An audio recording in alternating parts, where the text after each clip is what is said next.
Hello बच्चा लोग, this is NCERT highlighters और आज हम शुरू कर रहे हैं आपके टर्म वन एग्जाम के लिए सबसे पहला chapter from botany and that is sexual reproduction in flowering plants.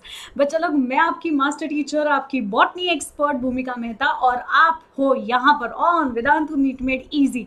तो बच्चा लोग, फटाफट से शुरू करते हैं आज का सेशन। फटाफट से हम उन पॉइंट्स को हाईलाइट करेंगे जो आपके टर्म वन एग्जाम के लिए बहुत बहुत बहुत ज्यादा इंपॉर्टेंट है और इसीलिए हम ये सेशन एकदम कम टाइम में पूरे चैप्टर को कैसे बेहतरीन तरीके से रिवाइज कर सकते हैं ना, उस हिसाब से प्लान किया। ठीक है, तो बच्चा लोग, टर्म वन एग्जाम के लिए आखिरी बार, आखिरी तैयारी, आखिरी बार, ताकि हम टर्म वन एग्जाम के बायोलॉजी को बस फोड़ दे। तो बच्चा लोग, चलो शुरू करते हैं सेक्सुअल रिप्रोडक्शन फ्लावरिंग प्लांट्स का एनसीईआरटी हाइलाइटर। यस, तो आ जाइए। सबसे पहले क्या करोगे, चैनल को सब्सक्राइब, बेल आइकन को हिट और टर्न करोगे नोटिफिकेशन को ऑल पे, ताकि जब जब हम लाइव आए आपको सारे नोटिफिकेशंस आते रहे, है ना, आपके फोन की घंटी बजेगी टिंग टोंग।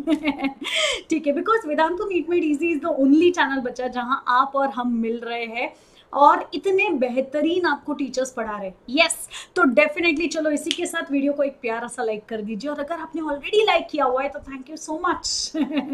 चलो बच्चा लोग, इसी के साथ मैं आपको बहुत अच्छे तरीके से बता दूं, वेदांतु प्रो आपका नया सब्सक्रिप्शन लेके आया बच्चा नीट 2022 के लिए। मतलब अगर अभी आप 12th स्टैंडर्ड में हो, ठीक है, तो आपको नीट 2022 देना है अगर, तो आपके लिए 15 डेज का ट्रायल ऑफर लाया है। लाइव इंटरैक्टिव ऑनलाइन क्लासेस रहेंगे, फुल प्रैक्टिस टेस्ट और एनालिसिस रिपोर्ट्स रहेंगे, कंप्लीट असाइनमेंट्स मिलेंगे हर लेक्चर के बाद जो आपको सबमिट करने होते हैं ऑनलाइन।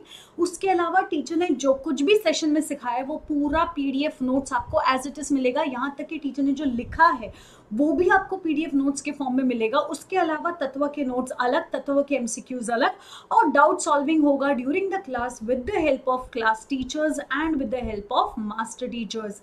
तो बच्चा लोग, 2 टीचर मेथड है, क्लास टीचर है, एक मास्टर टीचर है। मास्टर टीचर आपको पढ़ाने के लिए, आपके कॉन्सेप्ट को दोबारा रिवाइज करने के लिए, और क्लास टीचर्स आपके डाउट को सॉल्व करने के लिए।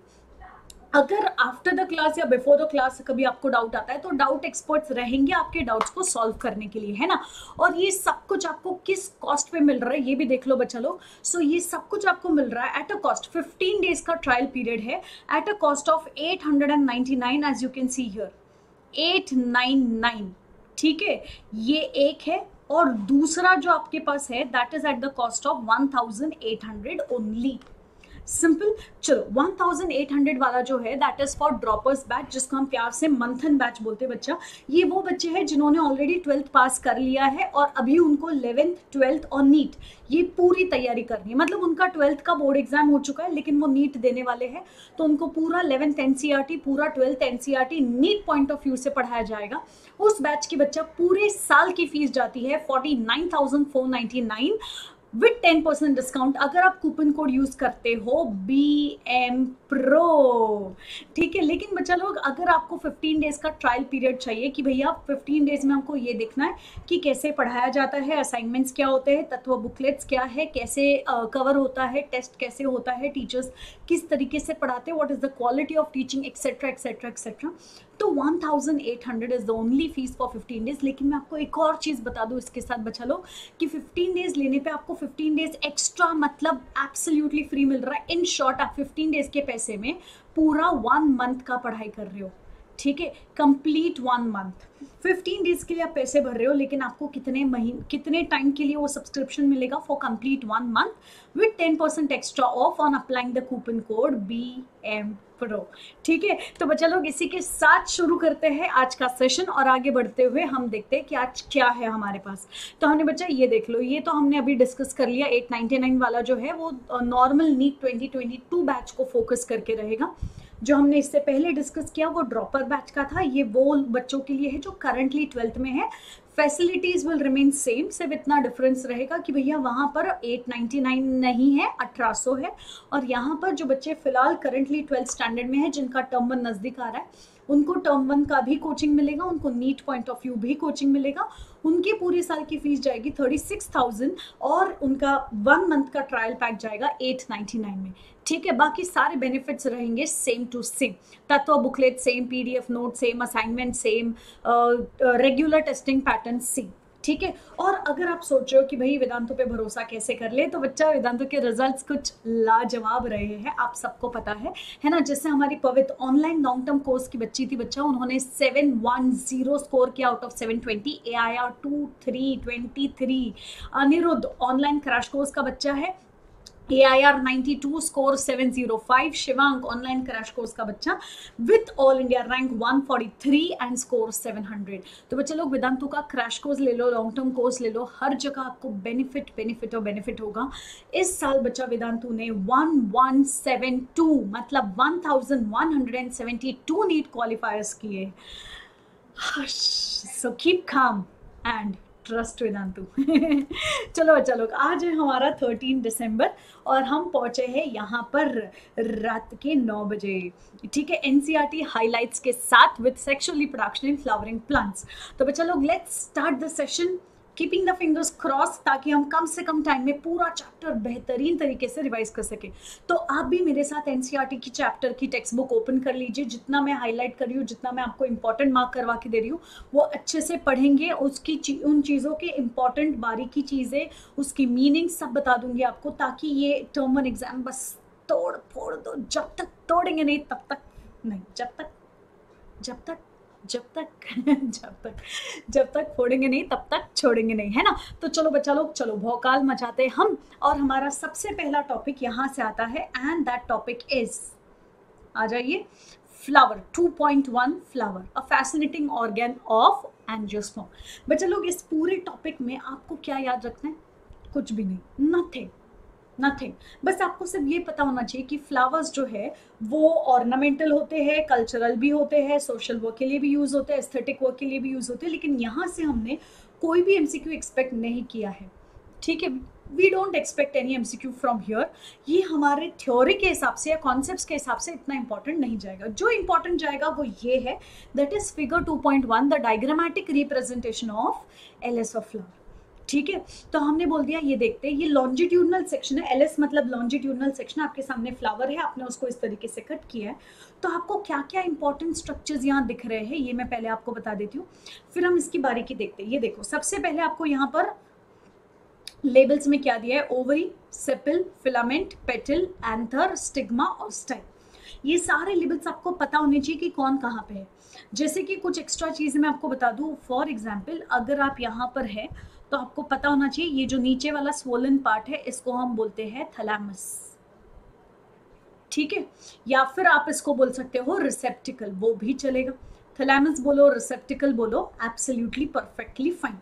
नेक्स्ट, थैलेमस के बाद 4 वर्ल्स आएंगे, there are 4 whorls all together. और इसमें से सबसे बाहर वाला वर्ल कौन सा आएगा? तो हमने बोला सबसे बाहर वाला वर्ल आता है हमारा कैलिक्स, जिसके हमने सिंगल यूनिट को क्या नाम दिया है, सेपल। उसके बाद हमारा दूसरा वर्ल आता है जिसको हमने बोला है कोरोला, जिसके सिंगल यूनिट को हमने बोला है पेटल। फिर आता है तीसरा वर्ल। अब ये जो तीसरा वर्ल आएगा वो कौन होगा? वो होगा एंड्रोशियम, जिसके सिंगल यूनिट को हम बोलेंगे स्टेमेन, ठीक है। स्टेमेन का पूरे वर्ल को हमने क्या नाम दिया? एंड्रोशियम। परफेक्ट। अब स्टेमिन के क्या क्या पार्ट्स? तो स्टेमिन का पहला पार्ट है एंथर, दूसरा पार्ट है फिलामेंट, दोनों पार्ट मिलके बनेगा स्टेमिन। अब हम आते हैं तीसरे पार्ट पे। तीसरे वर्ल को हमने नाम दिया है कार्पेल या फिर पिस्टल, ओके। और gynoecium is the whorl. Gynoecium whorl का नाम जाएगा, ओके। सिंगल यूनिट को आप नाम दोगे कार्पेल या पिस्टल। कार्पेल या पिस्टल के कितने पार्ट्स? ऊपर स्टिग्मा, फिर स्टाइल और फिर ovary. Stigma, style and ovary, ये 3 पार्ट जाएंगे कार्पेल या पिस्टल के। ये हो गया आपके डायग्राम का सबसे इंपॉर्टेंट पार्ट, ठीक है। तो किसको क्या बोलते हैं ये आपको समझ गया। ये देख लो बच्चा लोग, मैं एक बार फिर आपको हाईलाइट करके बता देती हूँ। ये है आपका सेपल, ये है आपका पेटल, ये आपके पास एंथर, ये आपके पास फिलामेंट, दोनों मिला के होगा स्टेमिन। ये है स्टिग्मा, ये स्टाइल, स्टाइल थोड़ा फिसल गया, स्टाइल में रहने का, ओके। सो ये आपका है स्टाइल और ये आपका ओवरी, ठीक है। ये जितना भी पार्ट है ये पूरा जाएगा आपके पास थैलेमस। और यहाँ पर प्रेजेंट होती है नेक्टरीज। नेक्टरीज वो होता है जहां नेक्टर बनता है। सिंपल, क्लियर, तो बस इतनी चीजें आपको याद करना जरूरी है। अगर एक फ्लावर में एंड्रोशियम गाइनोशियम दोनों है तो उसको बाइसेक्सुअल बोल देंगे, और अगर कोई एक है तो उसको यूनिसेक्सुअल बोलेंगे। यूनिसेक्सुअल में अगर मेल है तो स्टेमिनेट फ्लावर, फीमेल है तो पिस्टिलेट फ्लावर। इतनी आसान सी चीज हो गई। चलो इसी के साथ पेज को कर लो टर्न और आ जाओ हमारे साथ आगे 2.2 प्री फर्टिलाइजेशन। ठीक है, स्ट्रक्चर्स एंड इवेंट्स। अब याद रखोगे पूरे प्रोसेस को हमने 3 हिस्सों में डिवाइड किया, पूरे रिप्रोडक्टिव प्रोसेस को हमने 3 हिस्सों में डिवाइड किया, pre fertilisation, fertilisation and post fertilisation.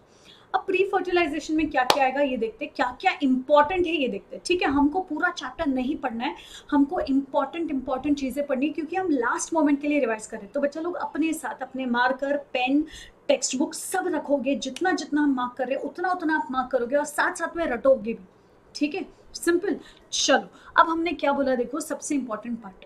Okay, actual flower आने से पहले, ठीक है, प्लांट ने डिसाइड कर लिया भाई मेरे को फूल बनाना है, ठीक है, I have to make a flower.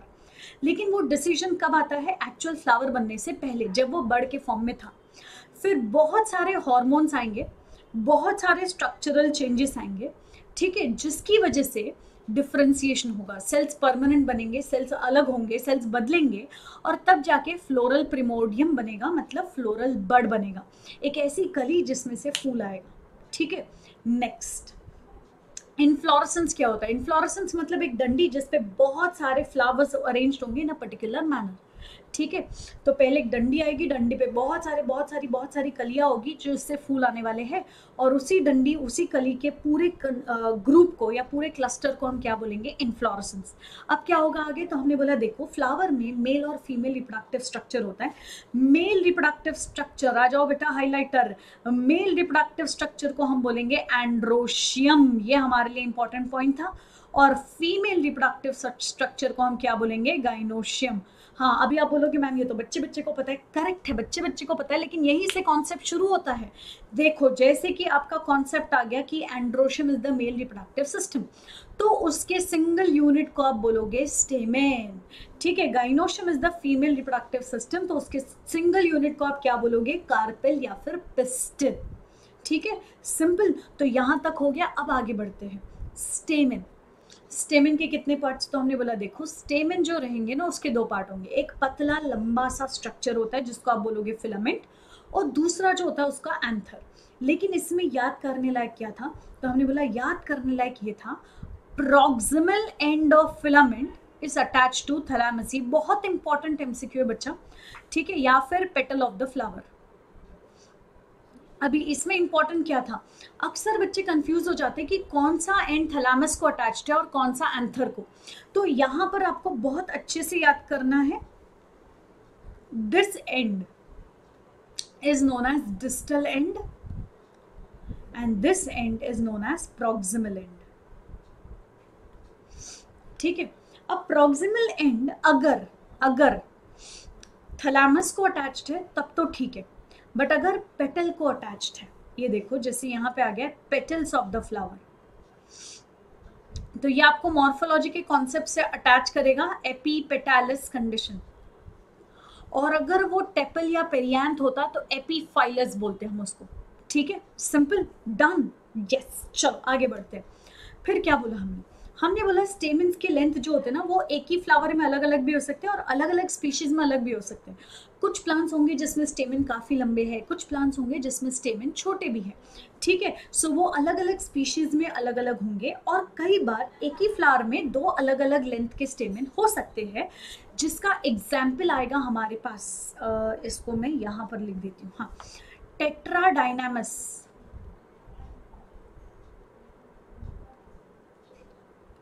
Stamens. ठीक है, अब टेट्राडाइनामस स्टेमेंस में क्या आएगा, कौन आएगा एग्जाम्पल? तो हमने बोला टेट्राडाइनामस स्टेमेन का सबसे बेहतरीन एग्जाम्पल हमारे पास कौन आता है? Evening primrose, okay, and mustard. मतलब ब्रासिका। ठीक है, तो आप ब्रासिका या मस्टर्ड बोलोगे, that will show you tetradynamous stamen.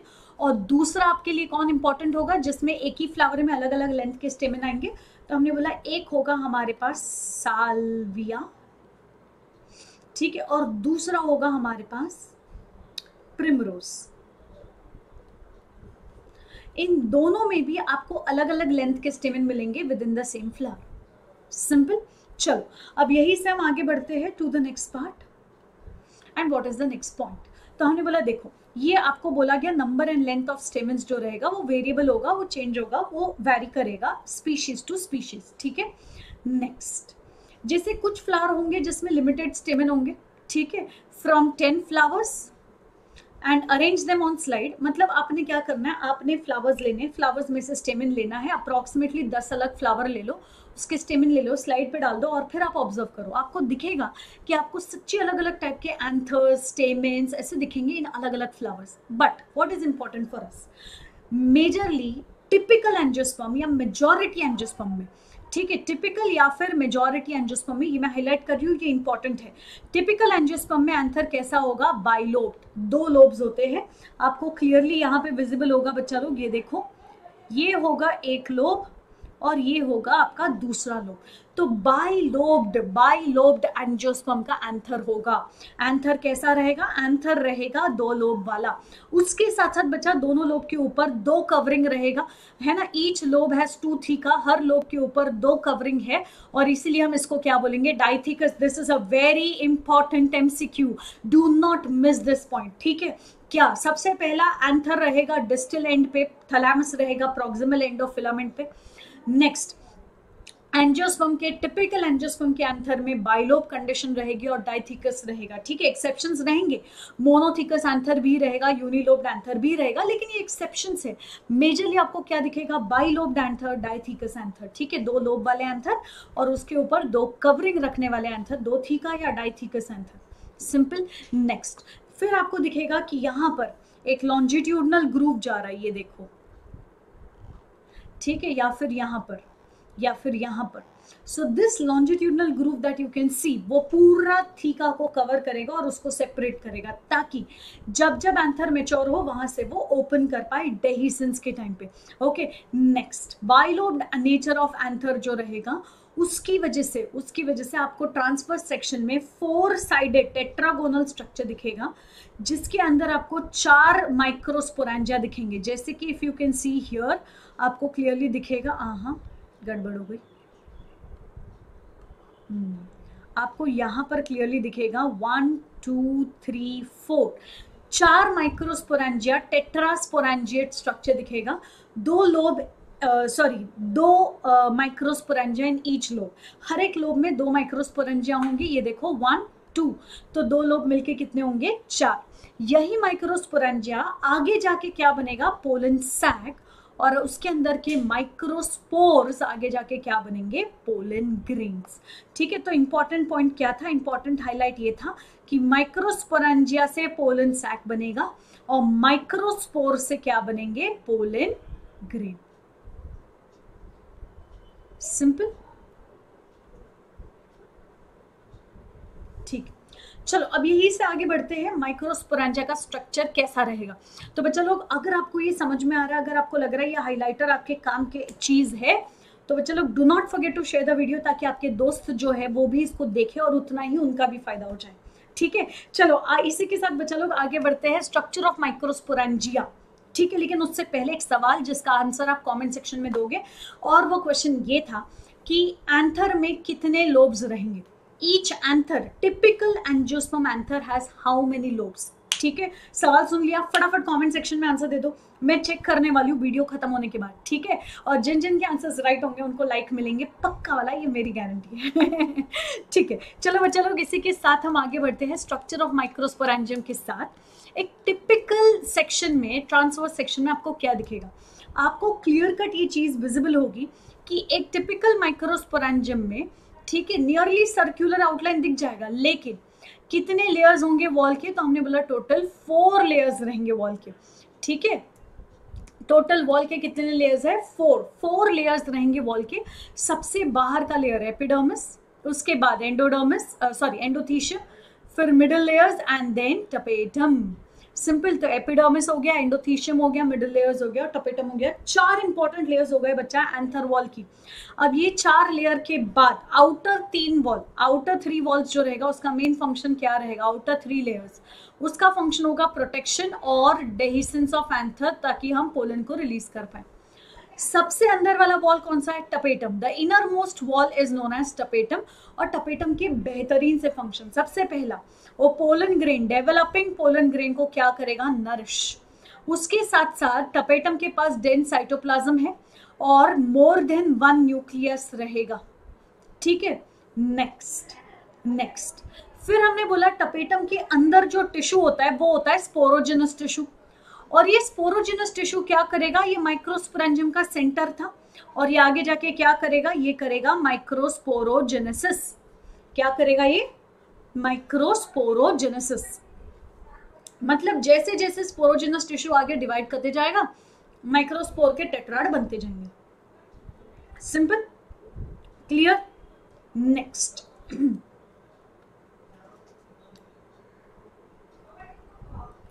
important points: epidermis diploid, endothelium diploid, middle layer diploid, tapetum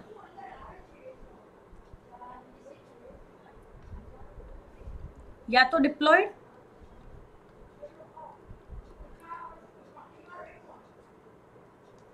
या फिर पॉलीप्लॉइड। Simple, clear.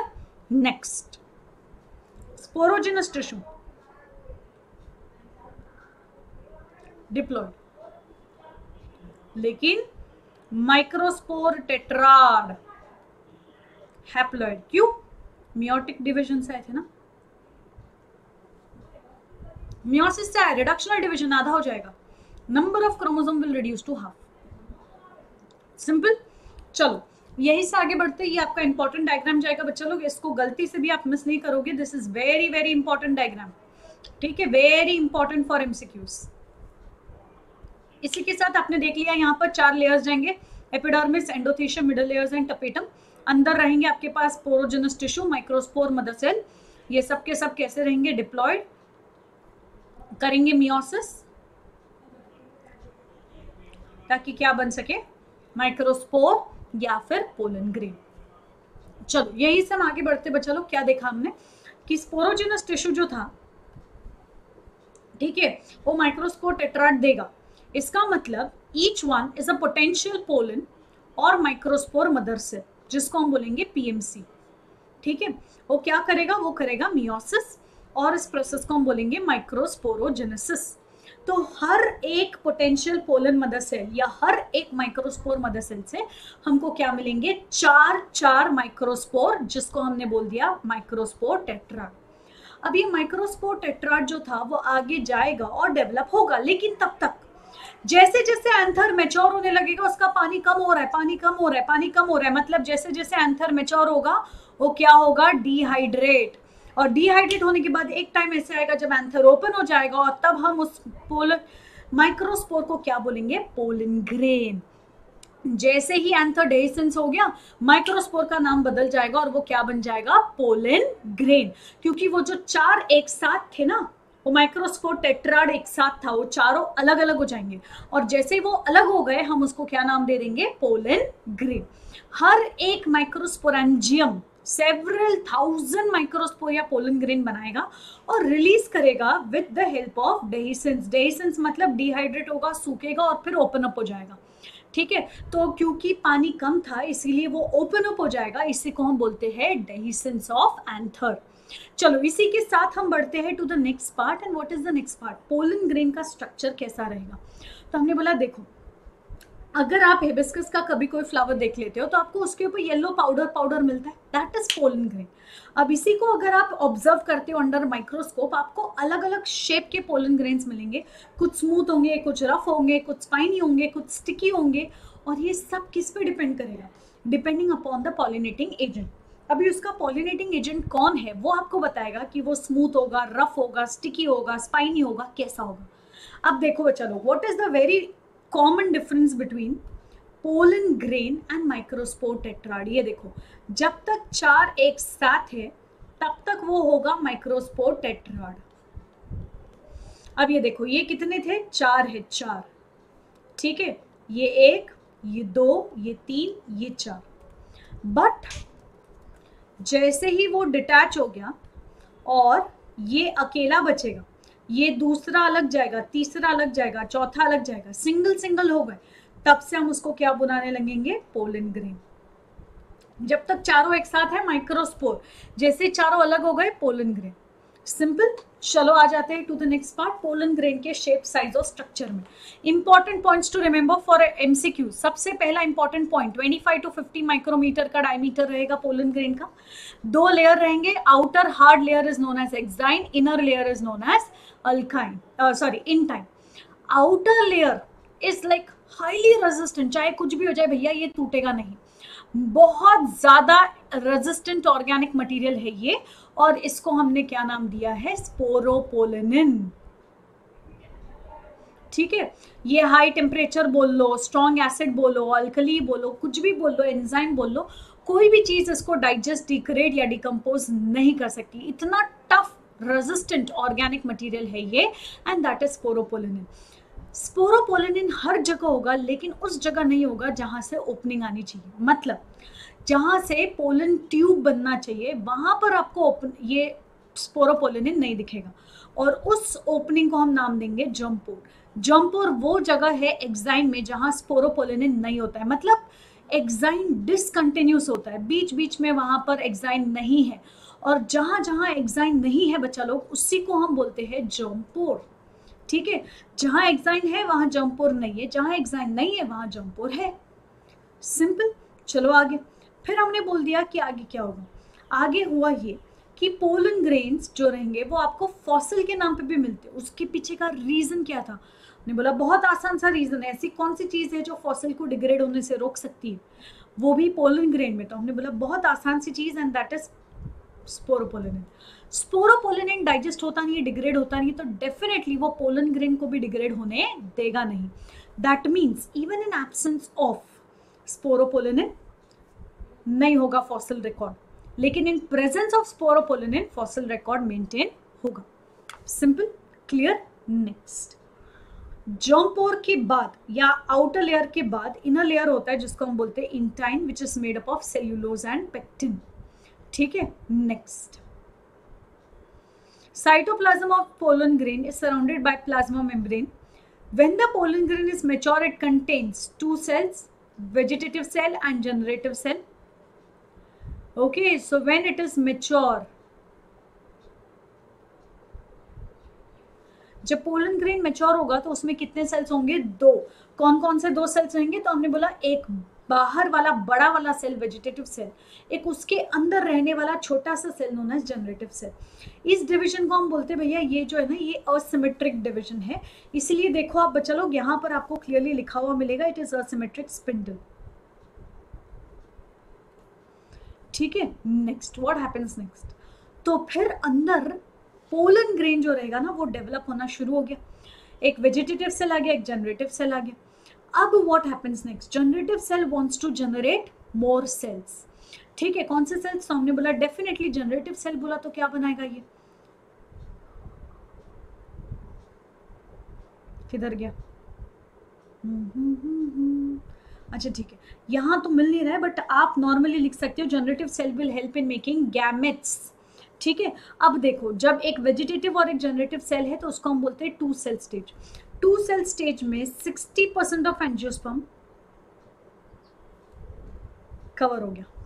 ठीक है, 2 सेल स्टेज में 60% एंजियोस्पर्म के पोलन ग्रेन 2 सेल स्टेज में रिलीज होते हैं। अब बचा क्या, तो हमने बोला रिमेनिंग स्पीशीज। रिमेनिंग जो आपके स्पीशीज है जिसमें 3 सेल स्टेज दिखता है,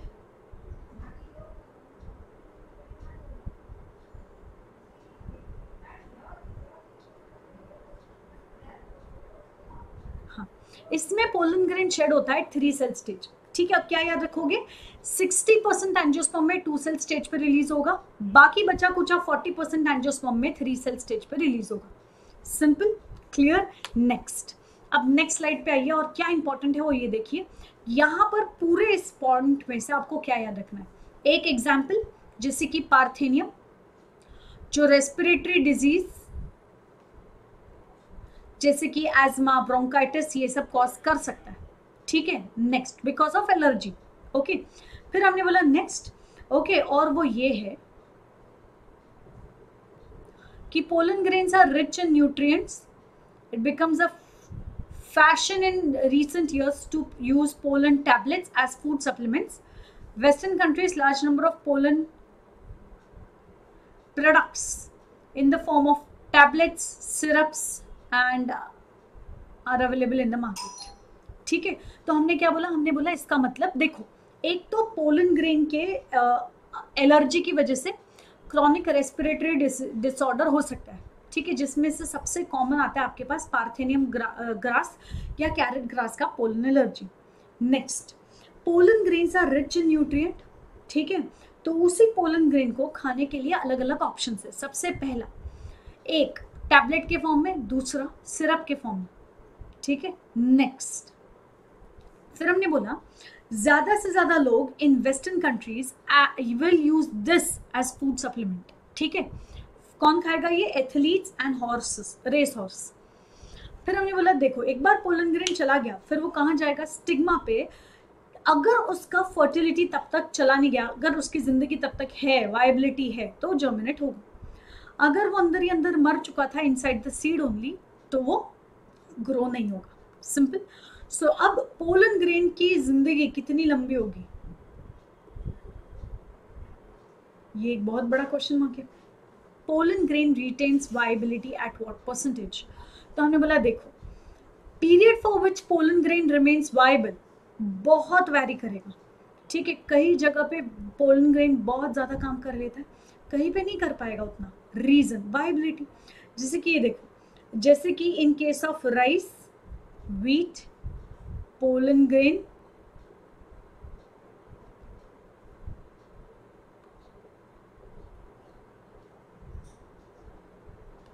क्या क्या बोला हमने? राइस, व्हीट, इनका राइस और व्हीट मतलब सीरियल्स, इनका पोलन ग्रेन जो रहेगा, they lose viability within 30 minutes of their release.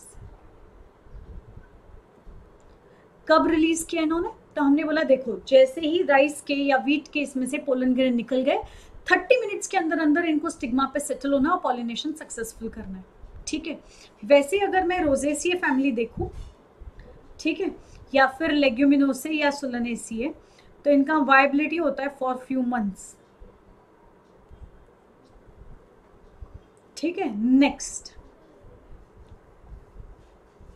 Semen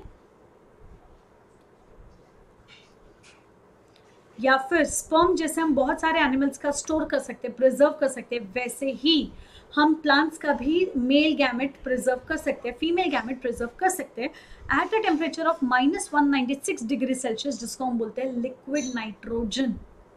perfect, simple. सब लोग यहाँ तक मेरे साथ है? चलो, तो क्या याद कर लिया? जहां तक हमने बोला सीरियल्स है, राइस है, व्हीट है, डेफिनेटली 30 मिनट्स का उसका वायबिलिटी पीरियड जाएगा. सोलनेसिए है, लेग्यूमिनोसे है, रोजेसिए है, तो फ्यू मंथ्स तक जाएगा. सिंपल. चलो, इसी के साथ बच्चे लोग we come to the next part and that is all about pistil. अब पिस्टिल बोलो या मेगास्पोरेंजियम बोलो, what is the most important point to remember here? तो हमने बोला देखो, या तो आपके पास रहेगा सिर्फ एक ही पिस्टिल, या फिर आपके पास रहेंगे बहुत सारे पिस्टिल. तो हमने बोला देखो, अगर एक फ्लावर में एक ही पिस्टिल है, there is only one pistil in the entire flower, तो आप उसको बोलोगे मोनोकार्पेलरी कंडीशन. मोनोकार्पेलरी कंडीशन मतलब पूरे फ्लावर में, पूरे गाइनोशियम के अंदर एक ही पिस्टिल है, एक ही कार्पेल है. ये आपको दिखता है पी फैमिली, फैबेसिए फैमिली, ठीक है. या फिर एक से ज्यादा पिस्टिल है. अगर एक से ज्यादा है तो आप बोलोगे मल्टी कार्पेलरी कंडीशन. अगर एक से ज्यादा है मतलब मल्टी कार्पेलरी कंडीशन है और सबके सब फ्री है, तो आप बोलोगे अपोकार्पस. और अगर सबके सब फ्यूज्ड है तो आप बोलोगे syncarpous. Perfect, simple. Next, pistil के 3 पार्ट हमने पहले ही पढ़ लिए, फिर भी एक बार रिवाइज कर लो. Stigma, style, ovary. स्टिग्मा वो स्टिकी सा पार्ट है, लैंडिंग प्लेटफॉर्म होगा जहां पोलन ग्रेन लैंड करेगा. स्टाइल वो लंबा सा पार्ट है जो ओवरी को कनेक्ट करेगा, और नीचे जो बेस में सूजा हुआ पार्ट होगा उसको हम बोलेंगे ओवरी. सिंपल. ओवरी के अंदर जो खाली जगह है, ठीक है, inside the ovary the empty space is known as ovarian cavity. I repeat, inside the ovary, ovary के अंदर जो खाली जगह है उसको हम क्या बोलेंगे? ओवेरियन कैविटी, या फिर आप उसको क्या बोलोगे, लॉक्यूल, या फिर आप उसको क्या बोलोगे, लॉक्यूल। लॉक्यूल या ओवेरियन कैविटी क्या रहेगा, ओवरी के अंदर की खाली जगह, empty space. Perfect. Next, placenta कहाँ रहेगा, ओवरी के अंदर, ओव्यूल को अटैच करेगा। ठीक है, नेक्स्ट। अभी important point to remember here is examples. तो ये देखो, important point to remember here is example. यहाँ पर सबसे पहले हिबिस्कस है। हिबिस्कस में आपको क्या दिख रहा है, देखो आपको दिखेगा बहुत सारे स्टिग्मा एक साथ अटैच्ड है, मतलब कंडीशन क्या है, सिनकार्पस, सिनकार्पस, सिनकार्पस। ठीक है, चाहे हिबिस्कस हो चाहे वो पेपावर सोमनिफेरम हो, सिनकार्पस कंडीशन दिखेगा और दिखेगा। ये आपको दिख रहे कार्पेल फ्री है, ये है अपोकार्पस। ठीक है, अपोकार्पस किस में दिखेगा, तो हमने बोला एक आपको दिखेगा माइकेलिया, एक आपको दिखेगा इन रोज, और लास्ट एग्जाम्पल लोटस। रोज, लोटस और माइकेलिया में अपोकार्पस कंडीशन दिखेगा। फिर नेक्स्ट, फिर आपके पास आता है समथिंग कॉल्ड एज ओव्यूल का पूरा स्ट्रक्चर। ठीक है, ये जो आपको ओव्यूल दिख रहा है ये टिपिकल एंजियोस्पर्म का ओव्यूल है, जिसको हम बोलते हैं एनाट्रोपस ओव्यूल।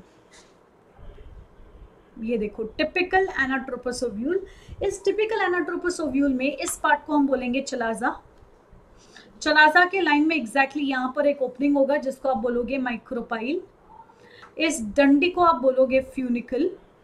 ये जो अटैचमेंट पॉइंट होता है जहां बॉडी और फ्यूनिकल दोनों मिलेंगे, इसको हम बोलेंगे हाइलम।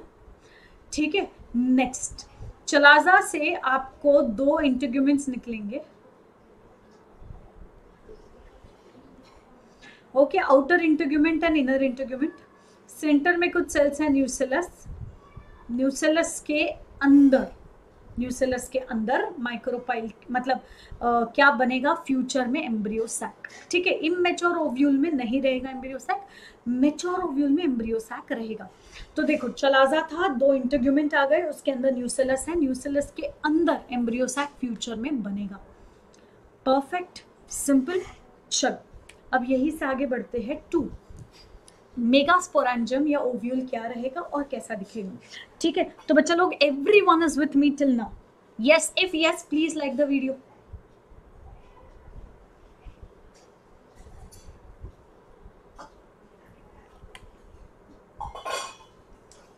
है ना, अगर आपको समझ में आ रहा है बच्चा लोग, वीडियो को लाइक जरूर करना। चलो हम आगे बढ़ रहे हैं बच्चा, without wasting any time, let's start, let's start, let's start. अच्छा, जो लोग लेट आए हैं उनके लिए मैं बता दूं, वेदांतो प्रो सब्सक्रिप्शन अभी भी चल रहा है बच्चा लोग। अगर आपको शॉर्ट टाइम में अपना फुल कॉन्फिडेंस देना है, मतलब एकदम ढांसू परफॉर्मेंस देना है नीट में, प्रो सब्सक्रिप्शन लेना मत भूलना। ठीक है, 15 डेज का ट्रायल पीरियड भी अवेलेबल है। ओके, तो चलो बच्चा लोग आ जाते हैं वापस to the point, what exactly are we talking about. Megasporangia का दूसरा नाम क्या जाएगा, मेगास्पोरेंजिया का दूसरा नाम जाएगा ovule. What is the another name for megasporangium, ovule. Simple, clear. Next, कुछ ऐसे फ्लावर्स होंगे जिसमें, या प्लांट्स होंगे जिसमें पूरे ओवरी में एक ही ओव्यूल होगा। Okay, number of ovule in the ovary में बी 1, जैसे कि wheat, paddy and mango.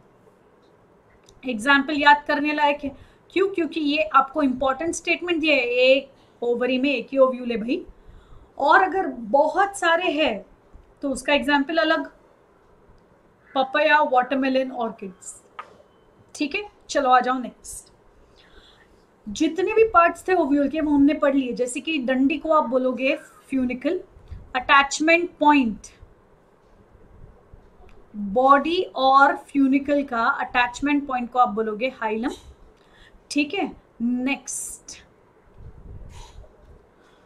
Ovule के दोनों भी साइड से प्रोटेक्टिव एनवलप निकलेंगे, जिस प्रोटेक्टिव एनवलप को आप बोलोगे इंटीग्यूमेंट, एक आउटर एक इनर।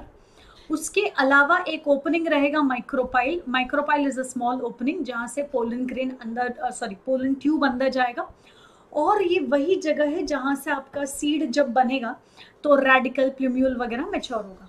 ठीक है, नेक्स्ट, चलाजा, ये वो एंड है जहां से इंटीग्यूमेंट बाहर आएंगे, the basal part of the ovule. ठीक है, नेक्स्ट, इंटीग्यूमेंट्स के अंदर क्या होगा? इंटीग्यूमेंट्स के अंदर सेल्स है और इन सेल्स को आप बोलोगे न्यूसेलस।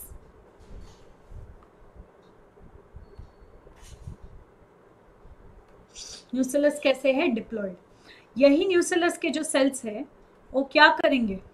वो करेंगे मियोसिस, ताकि वो क्या बन सके? Embryo sac. वो क्या बन सके? एम्ब्रियो सैक या फिर female gametophyte. Done. Next year megaspore mother cell. Megaspore mother cell क्या करेगा? मियोसिस, ताकि क्या बन सके? Megaspore. And the concept is known as megasporogenesis. ये देखो, ये देखो, मेगास्पोर मदर सेल है। क्या किया इसने? पहले 2 सेल बन गए, फिर 4 सेल बन गए, फिर एक बचेगा, 3 मर जाएंगे, ताकि मैक्सिमम साइटोप्लाज्म मिल सके टू द मेगास्पोर सेल। फिर नेक्स्ट वही सेल आगे जाके क्या करेगा? Cell division. ठीक है, पहला फर्स्ट माइटोटिक डिवीजन,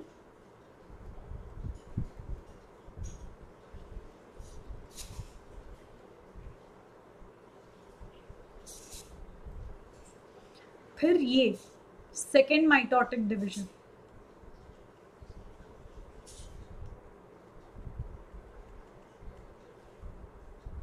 ये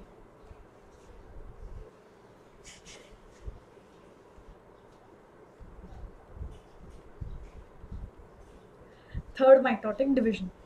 3 माइटोटिक डिवीजन करने के बाद अल्टीमेटली क्या बनेगा? 8 cell stage.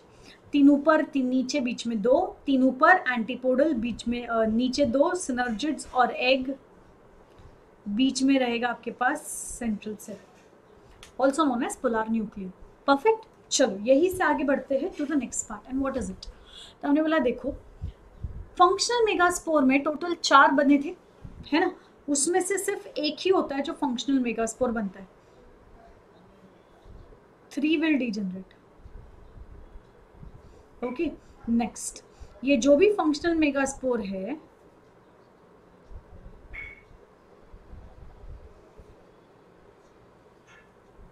They will develop into, क्या डेवलप करेगा वो? Embryo sac, that is female gametophyte. जो भी फंक्शनल मेगास्पोर है वो आगे जाके क्या बनेगा? Embryo sac, also known as female gametophyte. ठीक है, कैसे बनेगा? तो हमने बोला सिंपल सा कॉन्सेप्ट है, 1 मेगास्पोर, ठीक है, मतलब 1 haploid structure, 1 megaspore will divide divide divide and divide. और इसीलिए क्योंकि एक ही megaspore, single megaspore is you know termed as monosporic development.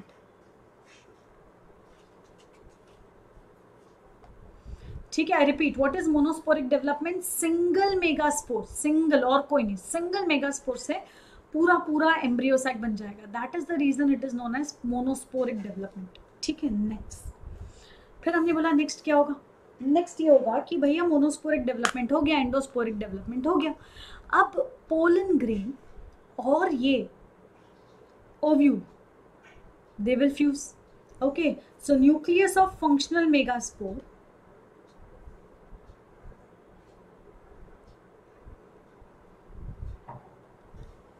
divide mitotically, ताकि 2 न्यूक्लिया मिल सके, ताकि वो 2 न्यूक्लिएटेड एम्ब्रियो सैक पे जा सके। फिर 2 मोर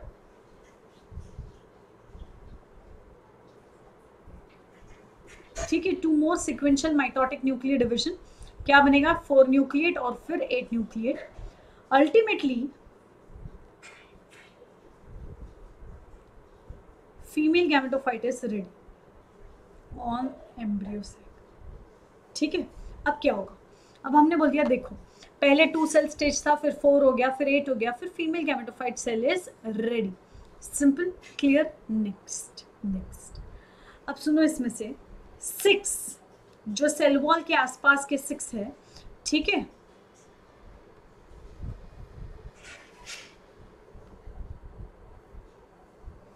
जो सेल वॉल के आसपास के 6 है, 6 out of 8 are surrounded by cell wall. Very important MCQ, 8 में से 6 होंगे जो सेल वॉल को टच करेंगे, आसपास होंगे। ठीक है, नेक्स्ट इसके बाद नेक्स्ट क्या आएगा? तो हमने बोला there is a large central cell Okay, there's a large central cell.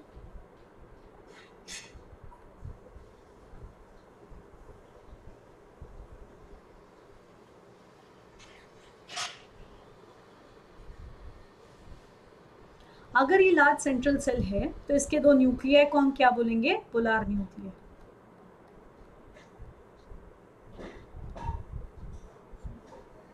ठीक है, नेक्स्ट.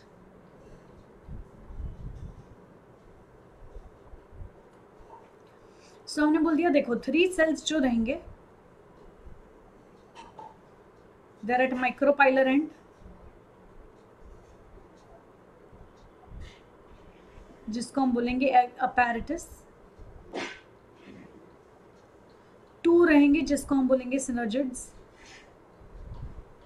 1 रहेगा जिसको हम बोलेंगे एक्सेल. ठीक है, ऊपर के 3 है एंटीपोडल. ओके, तो ऊपर के 3 एंटीपोडल जाएंगे चलाजल एंड पे. नीचे के 3 होंगे तुम्हारे एग अपैरेटस. एग अपैरेटस में से 2 होंगे सिनर्जिड, 1 होगा एक्सेल. डन. नेक्स्ट, एंटीपोडल्स रहेंगे आपके 3 ऊपर. नेक्स्ट, जिसकी वजह से एक न्यूक्लिएटेड 7 सेल स्टेज आएगा. अब आते हैं हम पॉलिनेशन. पॉलिनेशन बच्चा लोग very easy to remember. What are the very important points जो आपको याद रखने ही है when it comes to pollination? सबसे पहला, the moment you talk about pollination, pollination में पोलन ग्रेन का ट्रांसफर होगा फ्रॉम एंथर टू स्टिग्मा, और इसी को हम बोलते हैं पॉलिनेशन. फ्लावर्स में पॉलिनेशन होने के पीछे के बहुत सारे reason. One of the best reason is pollinating agent. जैसे कि टोटल 3 अलग टाइप के पॉलिनेशन होते हैं. एक होता है आपका ऑटोगैमी या सेल्फ पॉलिनेशन, एक कैरियोगैमी और एक गिक्टोनोगैमी. If I consider autogamy is in this type, pollination is achieved during or within the same flower. Autogamy मतलब self pollination होगा, pollination होगा उसी same flower के अंदर अंदर. Okay, मतलब plant भी same, species भी same, flower भी same और उसी के अंदर अंदर होगा, तो it is autogamy, self pollination purely. ठीक है, इकोनॉमिकली, इकोलॉजिकली, एनवायरमेंटली, हर जगह से it is self pollination. Next, फिर हमने बोला यहां पर पोलन ग्रेन का ट्रांसफर होगा from stigma to anther of the same flower. Next, ठीक है, फिर हमने बोल दिया कि what happens next. Flower open होगा, सिमेट्री है तो डेफिनेटली पॉलिनेशन होगा एंड इट विल क्लोज. अब next, if I consider some plants जहां पर आपको दोनों पॉसिबल होगा.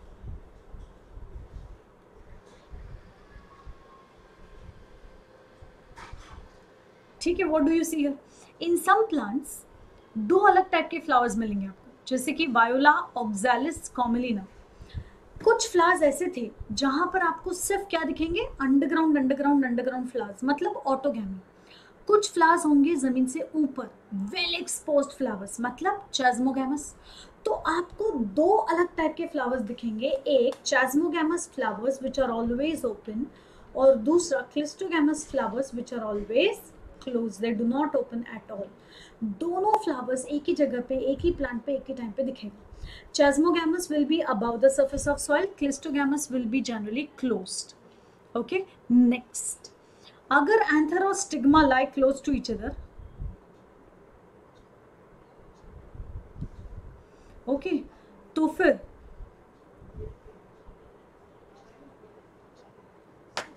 okay, anther dehiscence होगा और फिर पोलन ग्रेन जाके उस बाजू वाले स्टिग्मा, मतलब उसी सेम फ्लावर के बाजू वाले स्टिग्मा पे जाके सेटल होगा.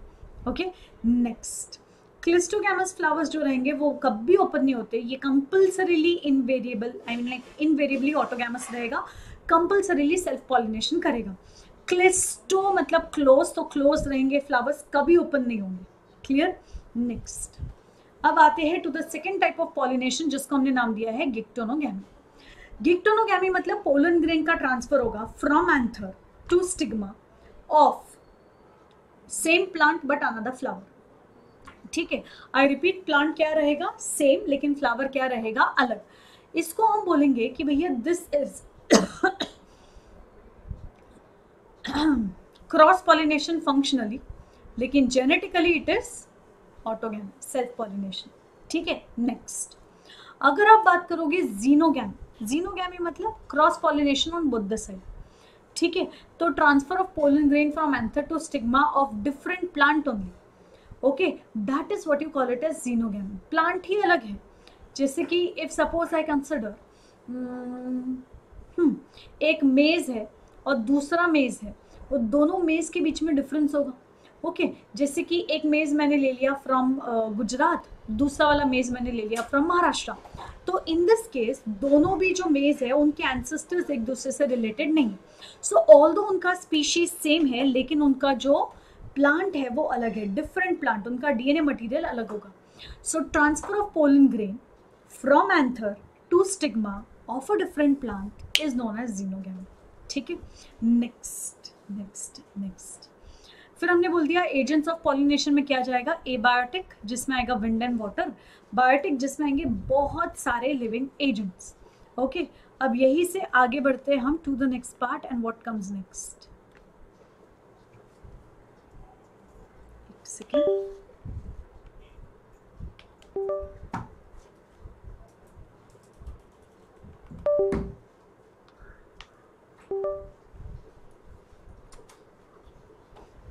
ये देख लो, एक होगा आपके पास बायोटिक और एक होगा आपके पास abiotic.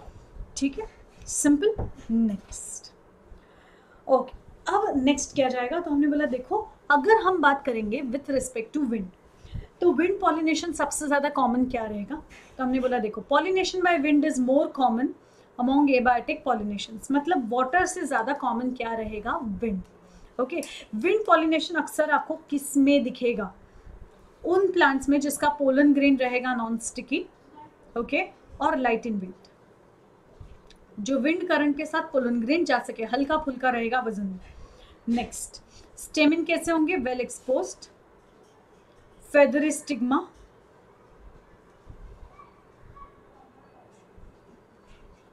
Easily dispersed wind current. Okay, next. तो हमने बोला देखो विंड करंट के साथ बहने वाले हल्के फुल्के से आपको क्या चाहिए, एंथर, और स्टिग्मा कैसे होने चाहिए, एकदम फेदरी, ताकि वो पोलन ग्रेन को आराम से ट्रैप कर पाए, स्टिक कर पाए. नेक्स्ट, फिर हमने बोला हर एक ओवरी में एक ही ओव्यूल होगा और बहुत सारे फ्लावर्स पैक होंगे इन एन इन्फ्लोरेसेंस, जैसे कि मेज का कॉब या tassels. Okay, next, very important बच्चा लोग, wind pollination is quite common in grasses. बहुत कॉमनली विंड पॉलिनेशन आपको ग्रासेस में दिखेगा. Next, pollination by water, rare condition. क्यों, हमने बोला देखो लोअर प्लांट्स में दिखता है, algae, bryophyte, pteridophyte. Gymnosperm wind pollination. Angiosperm में 30 जनरा, मेजॉरिटी मोनोकॉट है, इनमें आपको वाटर पॉलिनेशन दिखेगा. अब सुनो, algae wind water pollination, bryophyte आई मीन लाइक वाटर की वजह से फर्टिलाइजेशन, ब्रायोफाइट वाटर की वजह से फर्टिलाइजेशन, टेरिडोफाइट वाटर की वजह से fertilisation. So water is the medium for fertilisation in algae, bryophyte, pteridophyte. लेकिन द मोमेंट मैंने बोल दिया gymnosperm wind pollination, the moment मैंने बोल दिया एंजियोस्पर्म, मेजॉरिटी बायोटिक, थोड़े बहुत है जो एबायोटिक करेंगे. एबायोटिक में ज्यादा कॉमन क्या, विंड, कम कॉमन क्या, वाटर. वाटर के कितने जीनस, 30, मेजॉरिटी कौन है, मोनोकॉट. ठीक है, नेक्स्ट ये देखो, regular mode of transport from amalgamate among lower plants such as algae, bryophyte and pteridophyte. ठीक है, नेक्स्ट. फिर हमने क्या बोला, एग्जाम्पल वाटर पॉलिनेटिंग प्लांट्स का, वैलिसनेरिया, हाइड्रिल्ला, ज़ोस्टेरा. याद क्या करना है, वैलिसनेरिया और हाइड्रिल्ला फ्रेश वाटर, ज़ोस्टेरा मरीन वाटर. ठीक है, next, water hyacinth, water lily. इतने खूबसूरत से फ्लावर्स हैं, पानी के ऊपर आते फूल. क्यों, तो हमने बोला क्योंकि they are pollinated by insect और विंड, नॉट बाय वाटर. किसकी बात की हमने, water hyacinth and water lily. Next, Vallisneria, इसमें इंपॉर्टेंट क्या था, female flower reach the surface of water by long stalk. Female flower का वो पेडिसिल ऐसे घुमा हुआ होता है, वो अनकॉइल होता है और वो ऊपर चला जाता है पिचुक करके पानी के ऊपर, ठीक है। फिर मेल फ्लावर्स जो रहेंगे वो पोलन ग्रेन रिलीज करेंगे वहीं पर ताकि पॉलिनेशन हो सके। Okay, these are carried passively by water currents. Next next next, कुछ है जो फीमेल तक जाएंगे, वाटर करंट तक पहुंचेंगे और पॉलिनेशन करेंगे, बाकी सब ठन ठन गोपाल वेस्ट। ओके, नेक्स्ट फिर हमने बोला सी ग्रासेस जैसे कि ज़ॉस्टर, इसमें फीमेल फ्लावर पानी के नीचे रहेगा, रिमेन सबमर्ज्ड, मतलब इन अदर वर्ड्स वैलिस्नेरिया में एपीहाइड्रोफिली होगा और ज़ॉस्टेरा में हाइपोहाइड्रोफिली होगा, pollination below the surface of water. Important points to remember here is pollen grains are protected from wetting by a mucilaginous covering, ठीक है। Next, pollen grains in sea grasses मतलब ज़ॉस्टेरा are long ribbon like and they are carried passively inside the water, ठीक है। I repeat, pollen grain कैसे होंगे, लंबे होंगे, ribbon like होंगे और वो पैसिवली है पानी के अंदर, एक्टिव स्विमर्स नहीं होंगे, पैसिवली पानी के अंदर फ्लोट करते या स्विम करते हैं, ठीक है। नेक्स्ट, फिर हमने बोला विंड पॉलिनेशन या वाटर पॉलिनेशन जो भी देखो, इनके फ्लावर्स कभी भी colourful, bright coloured, nectar, fragrance इसके साथ नहीं होता है। क्यों? एबायोटिक फैक्टर है। ये सारी चीजें रख के क्या करेगा, कौन सा विंड है जो बोलेगा अच्छा खूबसूरत दिख रहा है फ्लावर, हो खुशबूदार भी है, चलो इसके पास पोलन ग्रेन बह के चलते, नहीं, ऐसा तो नहीं होगा। विंड या वाटर को ना देखने से कोई फर्क पड़ेगा, ना स्मेल से, ना फ्रेग्रेंस से, ना नेक्टर से, किसी चीज से कोई फर्क नहीं पड़ेगा। लेकिन मेजॉरिटी फ्लावर्स कैसे होंगे, pollinating agents would be animals, जैसे कि बीज, butterflies, flies, then coming next to beetle, wasp, ant, moth, bird, etc. ठीक है, और बैट, ये कॉमन पॉलिनेटिंग एजेंट है। कॉमनली हम एनिमल पॉलिनेशन को जूफिली बोलते हैं, जूफिली, ठीक है। जैसे कि लार्ज एनिमल्स हो गया तो उसमें भी कुछ पॉलिनेटर्स रहेंगे, जैसे lemur, arboreal tree dwelling rodents और इवन रेप्टाइल्स, ठीक है। तो प्राइमेट्स है जैसे लेमर, आर्बोर मतलब आर्बोरियल मतलब जो जाड़ पे रहेंगे, ट्री ड्वेलिंग है वो रोडेंट्स, एंड इवन रेप्टाइल्स जैसे कि गेको लिजर्ड या फिर गार्डन लिजर्ड, ये सब क्या करेंगे, पॉलिनेशन। सो इनके पॉलिनेशन को हम क्या बोलेंगे, इनको हम बोलेंगे जूफिली।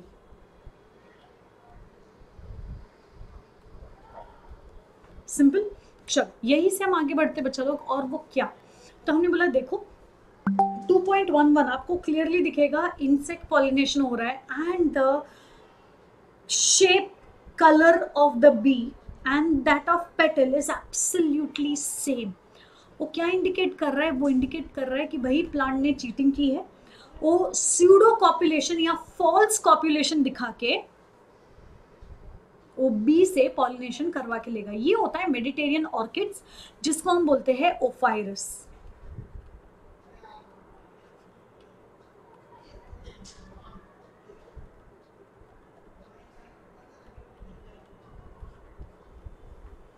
ठीक है, ओफाइरस करेगा स्यूडो कॉपुलेशन, ठीक है, वो सेक्सुअल डेसीट देगा प्लांट, आई मीन इंसेक्ट को।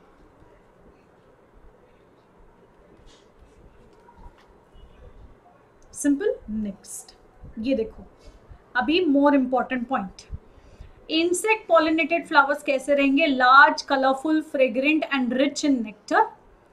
ओके, फ्लावर अगर स्मॉल है, देखो हाइलाइटर का कलर बदलेगा क्योंकि अब कहानी बदलेगी। देखो फ्लावर अगर छोटा रहेगा तो बहुत सारे फ्लावर्स क्लस्टर होके इन्फ्लोरेसेंस बनाएंगे ताकि वो कॉन्स्पिशियस दिख पाए, जैसे कि सनफ्लावर में दिखता है। छोटे छोटे फ्लावर्स एक साथ आते हैं, झुंड बनते हैं, कॉन्स्पिशियस क्लियरली विजिबल बनते हैं, ताकि वो क्या कर पाए, ताकि वो झुंड में विजिबल हो पाए, बड़ा फ्लावर दिख पाए।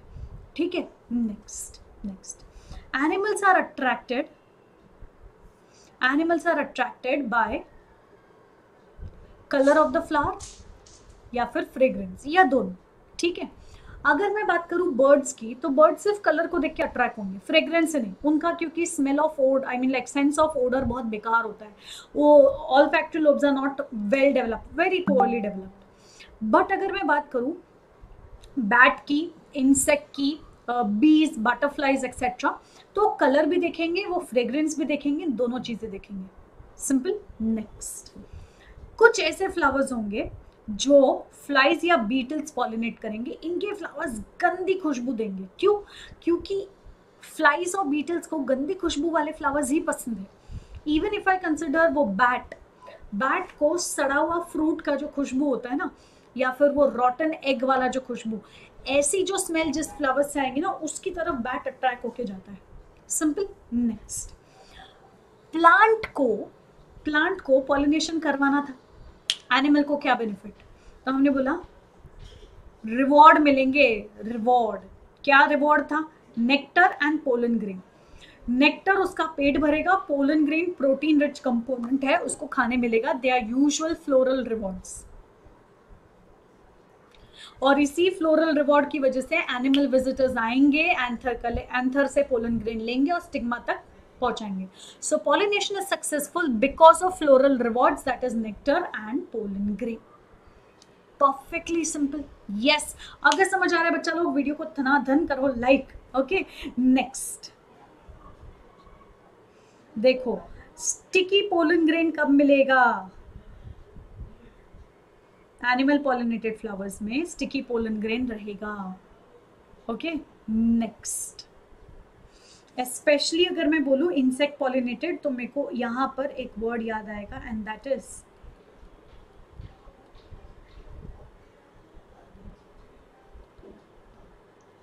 entomophilous flower, which is insect pollinated. They will have sticky pollen grain.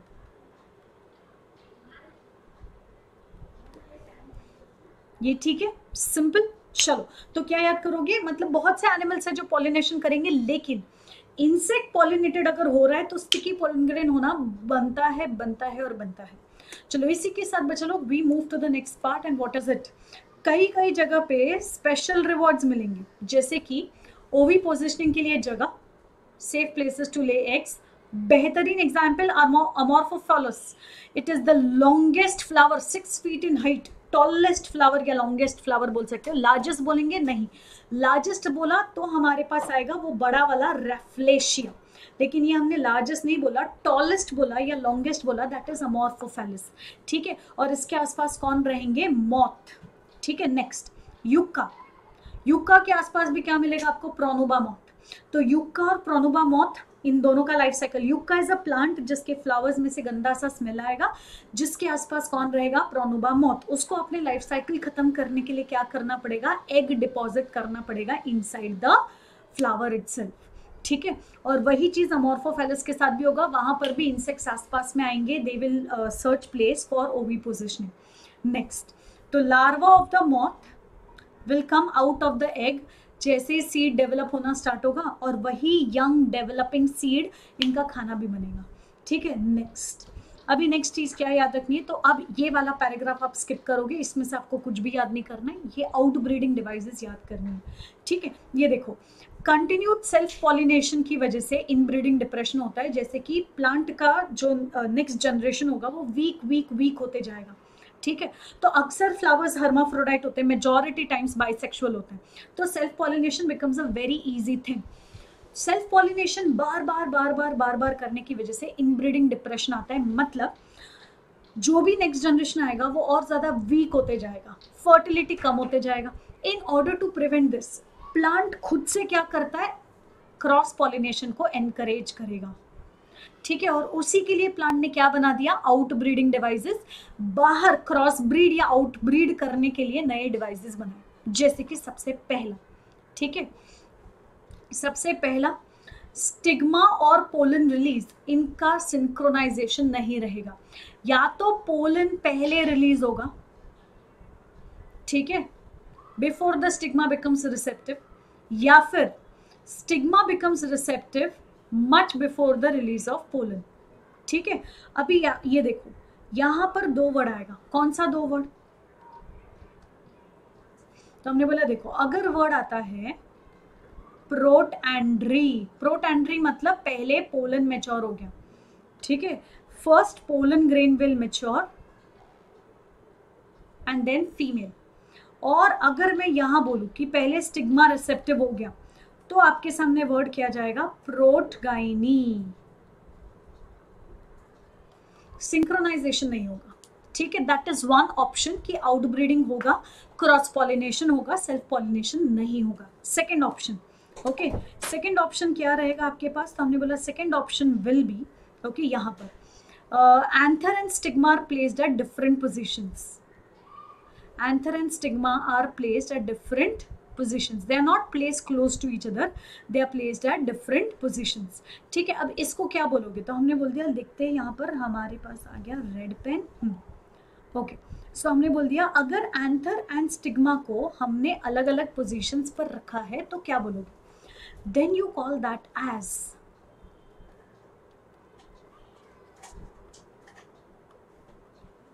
हेटेरोस्टाइली, क्या बोल दिया हमने इसको, हेटेरो स्टाइलिंग, ठीक है। चलो अब यही से मैं वापस आ जाती हूँ अपनी जगह पर, coming back to the point and what do we see next.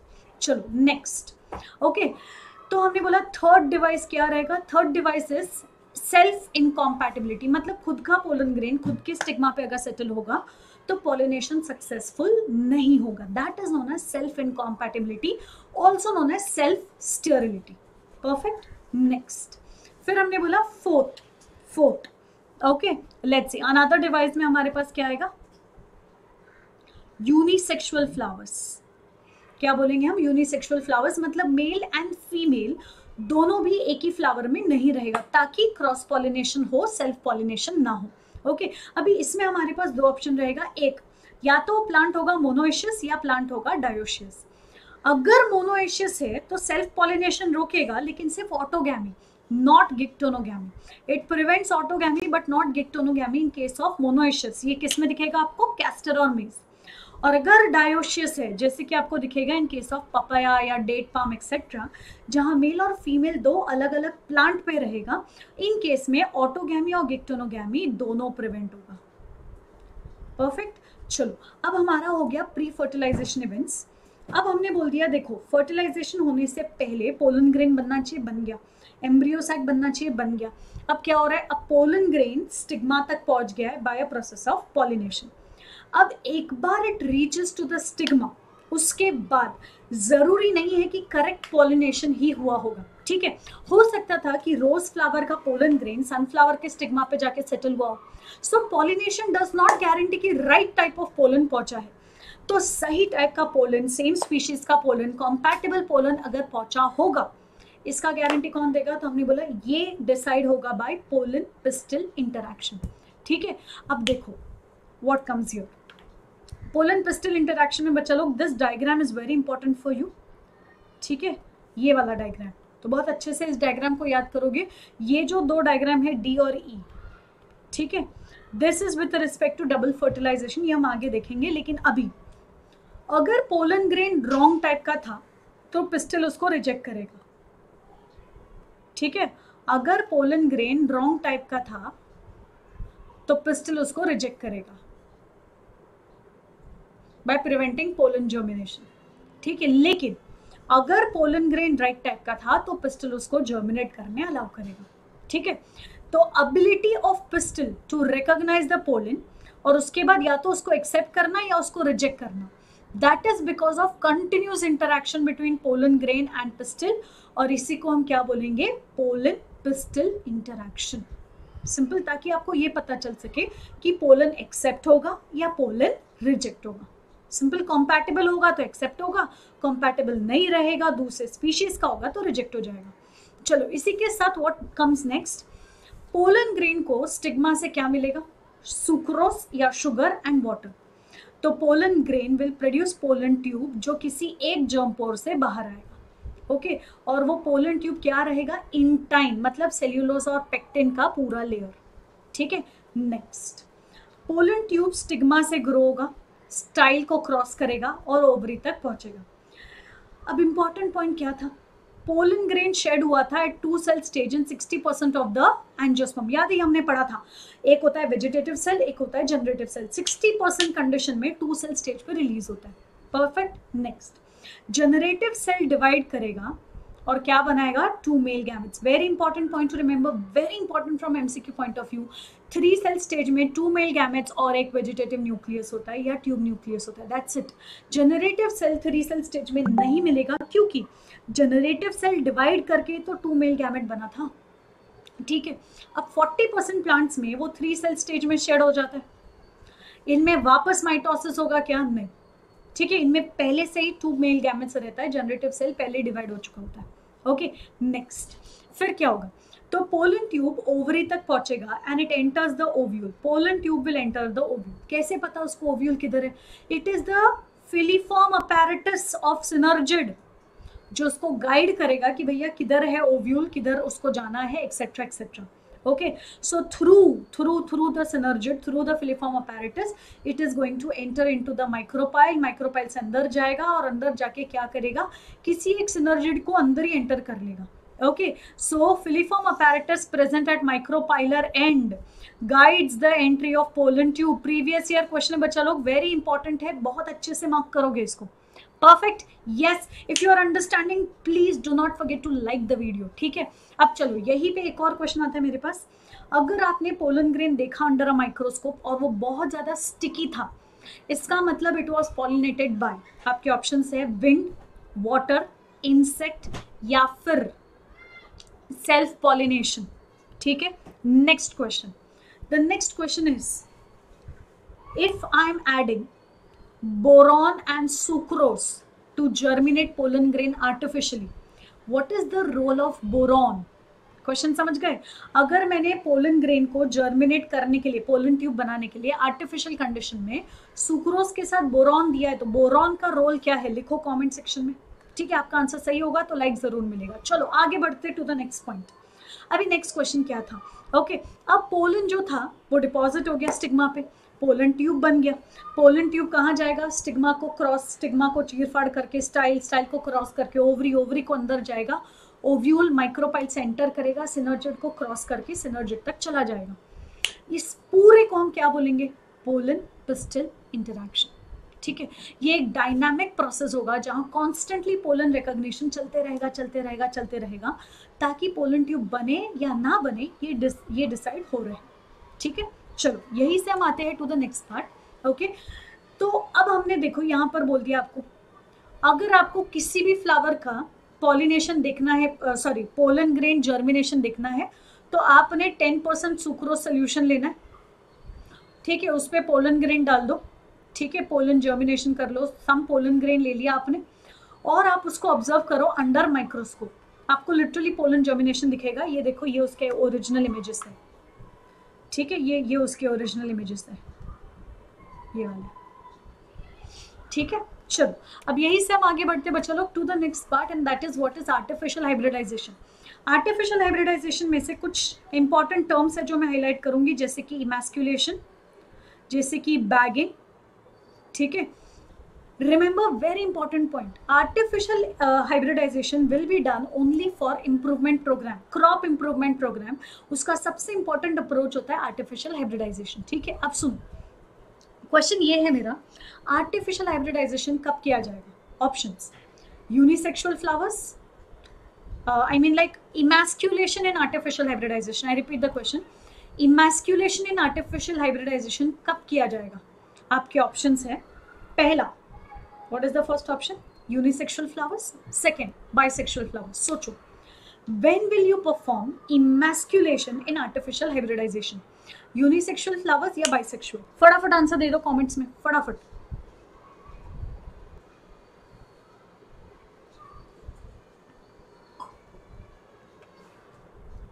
Okay perfect, the answers. चलो लेट्स सी. तो हमने बोला देखो, it is performed only for female parent in bisexual flowers. Bisexual flower है लेकिन आप उसको सिर्फ फेमिनाइन बनाना चाहते हो, आप उसको सिर्फ फीमेल बनाना चाहते हो, तो मेल को निकाल फेंकोगे.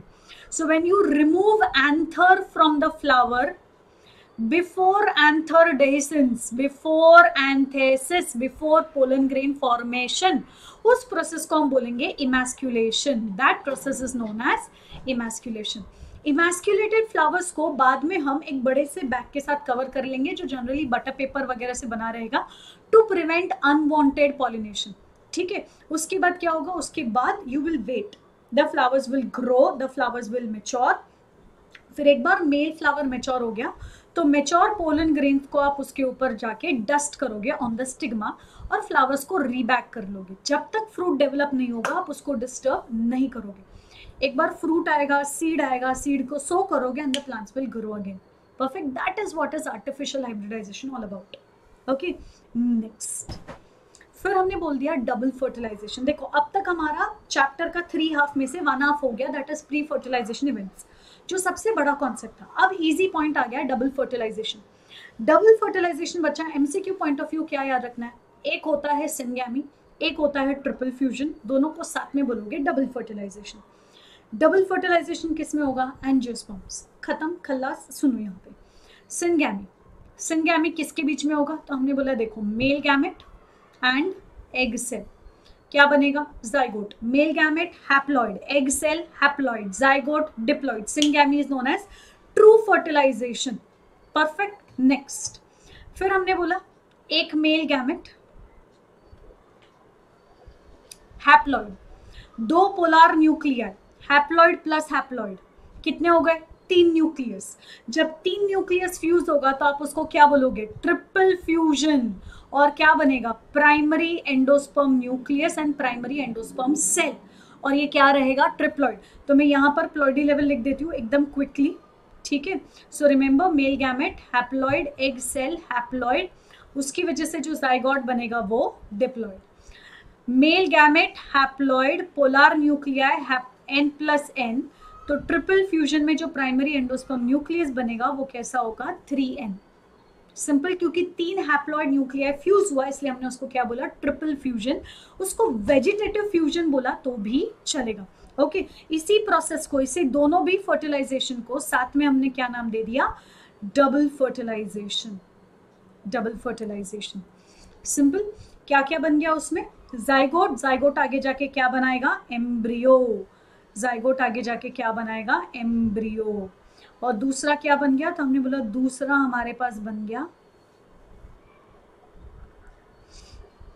एंडोस्पर्म. जो प्राइमरी एंडोस्पर्म सेल था उससे बनेगा प्राइमरी एंडोस्पर्म सेल से endosperm, which is the nutritive tissue. Perfect, ये दोनों मिलके बनेगा पूरा सीड. देखो यहाँ पर focus here, focus focus focus everyone. क्या दिख रहा है, देखो सिनर्जिड मर रहा है, एंटीपोडल्स मर रहा है. ठीक है, दोनों मर जाएगा, सिनर्जिड भी मर जाएगा, एंटीपोडल भी मर जाएगा. बचेगा क्या, एग. और एग और मेल गैमेट फ्यूजन की वजह से क्या बनेगा, zygote. This is by syngamy. ठीक है, नेक्स्ट. यहां पर प्राइमरी एंडोस्पर्म न्यूक्लियस बन गया है by triple fusion, also known as vegetative fertilisation. Clear, जहां पर आपके पास था एक मेल गैमेट और 2 polar nuclear. Perfectly done. Next, what will happen next.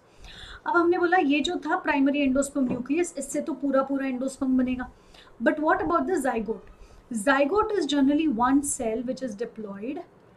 ठीक है, और ये डिप्लॉइड सेल से आपको क्या मिलेगा, 2 सेल. ठीक है, एक बड़ा वाला सेल जो बनेगा आपका सस्पेंसर, और एक छोटा वाला सेल जो होगा आपका एम्ब्रियोनिक सेल या प्रो एम्ब्रियो. ठीक है, फिर ये proembryonic cell divide divide divide करते रहेगा ताकि आपको ग्लोब्यूलर हार्ट शेप एम्ब्रियो मिले. और एंड में हॉर्स शू शेप एम्ब्रियो मिलेगा। ठीक है, नेक्स्ट, ये जो आपके सस्पेंसर थे, इसका काम क्या होगा? इसका काम होगा एम्ब्रियो को पुश करना इन द एंडोस्पर्म, ताकि उनको फूड मिल सके। See, endosperm is the nutritive tissue, तो एंडोस्पर्म में एम्ब्रियो को धक्का देना ताकि न्यूट्रिशन मिल सके एम्ब्रियो को, ये काम किसका रहेगा? सस्पेंसर का। परफेक्ट। चलो देखते हैं पोस्ट फर्टिलाइजेशन इवेंट्स में क्या क्या आएगा। डबल फर्टिलाइजेशन में हम समझ गए, ठीक है। अब last part of the chapter post fertilisation events पर चलो इंपॉर्टेंट पॉइंट्स के साथ शुरू करते हैं। इस पूरे पार्ट को हमने 2 पार्ट में डिवाइड किया, एक है एम्ब्रियो डेवलपमेंट और एक है एंडोस्पर्म डेवलपमेंट, ठीक है। उसके अलावा maturation of ovule into seed और ओवरी इनटू फ्रूट, ये छोटा छोटा टॉपिक जाएगा। इंपॉर्टेंट पॉइंट क्या जाएगा? एंडोस्पर्म डेवलपमेंट और एम्ब्रियो डेवलपमेंट, ठीक है। चलो देखते हैं। एंडोस्पर्म डेवलपमेंट हमेशा पहले होगा एम्ब्रियो से। क्यों? अगर पहले बच्चा डेवलप हो गया तो उसको खाना कौन देगा? तो पहले खाना बनेगा और फिर बच्चा डेवलप हो रहा है, ठीक है। तो always endosperm development will preceded embryo development. Very important MCQ, पहले क्या बनेगा? एम्ब्रियो या एंडोस्पर्म? एंडोस्पर्म ऑलवेज, ठीक है। Next, primary endosperm nucleus triploid होगा और बार बार माइटोसिस करके पूरा ट्रिप्लॉइड टिश्यू बनेगा, ठीक है। नेक्स्ट, अब ये पूरा टिश्यू क्या रहेगा? रिजर्व फूड मटेरियल से बना, रिच इन स्टार्च, ठीक है। और ये न्यूट्रिशन के लिए यूज होगा by developing embryo. Most common type of endosperm कौन सा जाएगा? तो हमने बोला most common type will be free nuclear endosperm. Okay, free nuclear, जहां पर कॉन्स्टेंटली कैरियोकाइनेसिस होगा, undergo successive nuclear division without undergoing cytokinesis. Cytokinesis नहीं हो रहा है, कंटिन्यूसली सिर्फ कैरियोकाइनेसिस। फ्री न्यूक्लियर एंडोस्पर्म जो आपको नारियल पानी में मिलेगा, जहां सेल वॉल फॉर्मेशन बाद में होगा, ठीक है। सिर्फ न्यूक्लियर डिवीजन दिखेगा, जो आपको कोकोनट वाटर में दिखेगा, that is what is free nuclear endosperm. Most common type of endosperm development. Very important MCQ बच्चा लोग, most common type of endosperm कौन सा? तो हमने बोला it has to be free nuclear endosperm. Okay, चलो यही से हम आगे जाते हैं। नेक्स्ट ये देखो, the coconut water from tender coconut, that is free nuclear endosperm, ठीक है। उसी के साथ साथ वो जो मलाई होती है ना, व्हाइट कर्नल मलाई जो होती है, वो होता है सेल्यूलर एंडोस्पर्म, जिसमें न्यूक्लियर डिवीजन और सेल्यूलर साइटोकाइनेसिस दोनों साथ साथ में होगा, ठीक है। नेक्स्ट, एंडोस्पर्म या तो कंप्लीटली यूज होगा एम्ब्रियो डेवलप होते होते, या कंप्लीटली यूज नहीं होगा। देखो, अगर if it is completely consumed by the embryo तो हम उसको बोलेंगे नॉन एंडोस्पर्मिक सीड, क्योंकि उसका एंडोस्पर्म खत्म हो चुका है, हम उसको बोलेंगे नॉन एंडोस्पर्मिक सीड, ओके। और अगर वो रह जाता है तो हम उसको बोलेंगे एंडोस्पर्मिक सीड। एग्जाम्पल नोट कर लो बच्चा लोग, non endospermic seed pea groundnut beans Fabaceae family, endospermic seed castor coconut etcetera, ठीक है। नेक्स्ट फिर हमने बोला अब आता है हमारे पास एम्ब्रियो। एम्ब्रियो में व्हाट इज इंपॉर्टेंट? एक ये डायग्राम, दूसरा ये डायग्राम। डिफरेंस, ये है आपका डाइकॉट, ये है आपका मोनोकॉट। मोनोकॉट का सिंगल कॉटिलिडॉन को हम क्या बोलेंगे? स्क्यूटेलम, ठीक है। अब आते हैं एम्ब्रियो पे बच्चा लोग।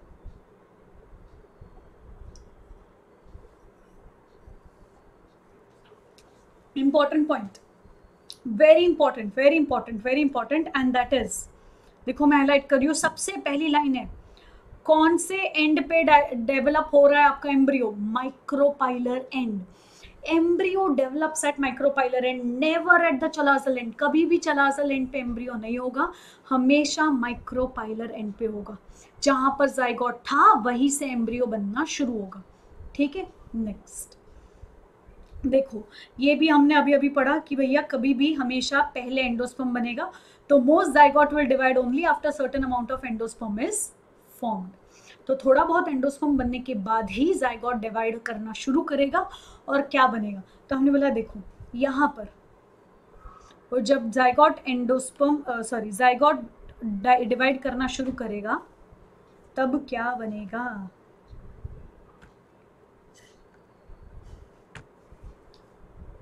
अरे ऐसे काहे तुम रूठे हो। हाँ, जाइगोट जब जब डिवाइड करेगा तो क्या बनेगा, pro embryo, globular, heart shape, mature embryo. Pro embryo मतलब 2 सेल स्टेज, फिर 8 सेल आएगा, ऑक्टिन स्टेज, फिर ग्लोब्यूलर आएगा, हार्ट शेप आएगा, और एकदम मेच्योर बोला मतलब horseshoe shape. Simple. Next next next, what is embryogeny? What is embryogeny? Embryogeny का मतलब seed differ greatly. Early stages of embryo development, इसको हम बोलते हैं एम्ब्रियोजेनी। अर्ली स्टेजेस जैसे कि pro embryo stage, globular stage, heart shape stage, ये monocot dicot दोनों में सेम रहेगा, इसको हम क्या बोलेंगे, embryogeny. Embryogeny will be same in monocot and dicot, सिर्फ क्या डिफरेंस रहेगा, difference will be in the number of cotyledons. ठीक है, जैसे कि अगर मैं बोलूं एक टिपिकल डाइकॉट हमारे पास एम्ब्रियो है, टिपिकल डाइकॉट एम्ब्रियो है, तो उसमें क्या रहेगा, 2 कॉटिलिडॉन। डाइकॉट है तो 2 कॉटिलिडॉन होना जरूरी है, और एम्ब्रियोनल एक्सिस। ठीक है, कॉटिलिडॉन के ऊपर वाला एम्ब्रियोनल एक्सिस, कॉटिलिडॉन है ये, ठीक है, ये कॉटिलिडॉन है, ये कॉटिलिडॉन है, कॉटिलिडॉन के ऊपर वाला embryonal axis will form epicotyl, नीचे वाले को हाइपोकोटाइल। ऊपर है एपिकोटाइल, नीचे है हाइपोकोटाइल। एपिकोटाइल आगे जाके बनेगा प्लूम्यूल, पूरा फ्यूचर स्टेम। हाइपोकोटाइल आगे जाके बनेगा रेडिकल, पूरा फ्यूचर रूट, और रूट के ऊपर की कवरिंग को हम बोलेंगे रूट कैप। ठीक है, ये देख लो इमेज में, ये देखो यहां पर, ठीक है, अगर ये एम्ब्रियोनल एक्सिस है, ठीक है, तो यहां पर कॉटिलिडॉन के नीचे वाला हिस्सा हाइपोकोटाइल, ऊपर वाला हिस्सा एपिकोटाइल, तो ये जाएगा आपका एपिकोटाइल। समझ गए, सिंपल। नेक्स्ट, चलो अब यही से अगर आप बोलो मोनोकॉट है, ठीक है, तो मोनोकॉट में क्या डिफरेंस है? मोनोकॉट में सिंगल कॉटिलिडॉन होता है, और एक सिंगल कॉटिलिडॉन को आप क्या नाम दोगे, स्क्यूटिलम। ओके, स्क्यूटिलम। नेक्स्ट, अब अगर आप एक मोनोकॉट में देखते हो तो रेडिकल है, रूट कैप है, ठीक है, और उसके ऊपर एक कवरिंग है, very important MCQ, the covering is known as coleorhiza. Coleorhiza radicle या रूट कैप के ऊपर का एक शीथिंग है, एक कवरिंग है, और एपिकोटाइल या प्लूम्यूल के ऊपर के कवरिंग को आप बोलते हो कोलियोप्टाइल। याद रखोगे, कोलियोराइजा रेडिकल या रूट कैप का कवरिंग, कोलियोप्टाइल प्लूम्यूल या शूट अपेक्स का कवरिंग। ठीक है, नेक्स्ट किसमें मिलेगा, only monocot seed, last part of the chapter seed. ठीक है, अब देखो बच्चा लोग, सीड में क्या रहेगा, तो हमने बोला देखो seed is the final product of sexual reproduction.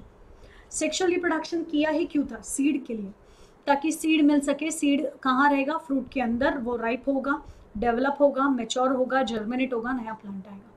तो seeds are formed inside the fruit, seeds are nothing else but over riped और ओवर मेच्योर या राइपेंड या फर्टिलाइज्ड ओव्यूल। खत्म। देखो अगर एक सीड है तो उसमें सीड कोट रहेगा, टेस्टाइन टेगमेन, कॉटिलिडॉन रहेगा और एम्ब्रियोनल एक्सिस रहेगा। सीड कोट टेस्टाइन टेगमेन इंटेग्यूमेन से बनता है। ठीक है, नेक्स्ट कॉटिलिडॉन्स, बहुत सिंपल स्ट्रक्चर है। अगर मोनोकॉट है तो 1 रहेगा, डाइकॉट है तो 2 रहेगा। मोटे रहेंगे, स्वोलन रहेंगे इन case of non endospermic seed, पतले रहेंगे इन केस ऑफ एंडोस्पर्मिक सीड। तो मेच्योर सीड या तो नॉन एल्ब्यूमिनस या एक्स एल्ब्यूमिनस रहेगा। ठीक है, नॉन एल्ब्यूमिनस या एक्स एल्ब्यूमिनस का मतलब होता है कि इसमें एंडोस्पर्म नहीं बचा है। ठीक है, they have no residual endosperm, it is completely consumed. ये आपको दिखेगा फैबेसिए फैमिली। या फिर एल्ब्यूमिनस सीड रहेगा जहां पर it is not completely utilised. Albuminous seed में it is not completely utilised, तो एंडोस्पर्म बचा होता है। ये होते हैं आपके फैबेसी फैमिली को छोड़ के बाकी सब, जैसे कि कोकोनट, व्हीट, मेज, rice, barley, castor, sunflower etcetera. Okay, next कुछ ऐसे सीड होते हैं, बहुत इंपॉर्टेंट एग्जाम्पल है बच्चा लोग, वो ये जैसे कि ब्लैक पेपर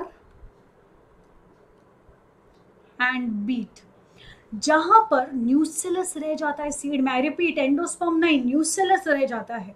और जब न्यूसेलस रह जाता है सीड में तो रेमिनेंट ऑफ न्यूसेलस को हम क्या बोलेंगे, पेरिस्पर्म। क्या बोलोगे आप? Perisperm. So what is remnant of nucellus known as? It is known as perisperm.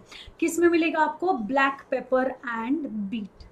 ठीक है, सिंपल. Next, integuments. इंटेग्यूमेंट्स बनता है seed coat, testa and tegmen, hard covering. Micropyle रह जाता है as a small opening in the seed coat, जहां से radical प्यूम्यूल grow के बाहर आएगा या जर्मिनेशन के टाइम पे पानी अंदर जाएगा. सीड नॉर्मली 10 to 15% मॉइस्चर रखता है, उससे ज़्यादा मॉइस्चर नहीं रखता है, नॉर्मली ड्राई होता है. जैसे जैसे पानी लेगा जर्मिनेट होने लगेगा वो.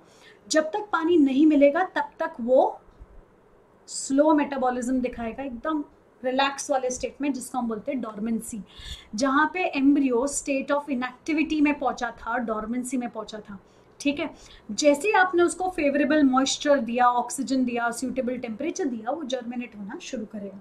सिंपल. नेक्स्ट, फिर as ovule will mature into seed, जैसे जैसे ओव्यूल सीड बनेगा वैसे वैसे ओवरी डेवलप होगा इनटू फ्रूट. ओवरी डेवलप किस में होगा? Into fruit. सिंपल. अभी नेक्स्ट, अगर ओवरी डेवलप हो रहा है into fruit, what happens next? तो हमने बोला अगर ओवरी डेवलप हो रहा है इनटू फ्रूट और ओव्यूल इनटू सीड, तो जितने ओव्यूल रहेंगे एक ओवरी में उतने ही सीड मिलेंगे आपको उस फ्रूट में, उतने सीड मिलेंगे आपको उस fruit. Perfect. Next, what comes next? तो हमने बोला ये देखो, ओवरी के वॉल को हम बोलेंगे पेरिकार्प.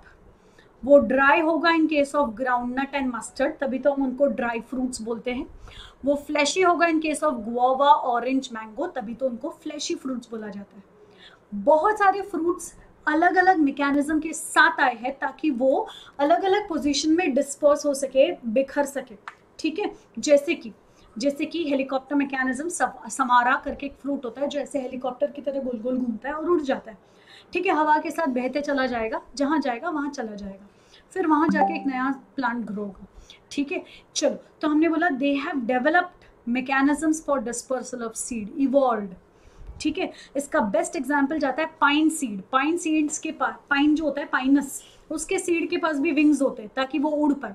मतलब उड़ेंगे मतलब ऐसे ऐसे तो नहीं उड़ेंगे, हवा के साथ बह के चले जाएंगे, उड़ते चले जाएंगे, और फिर जैसे जहाँ हवा ठहर गई वहाँ नीचे गिर गए, वहाँ एक नया पाइन का प्लांट आ जाएगा.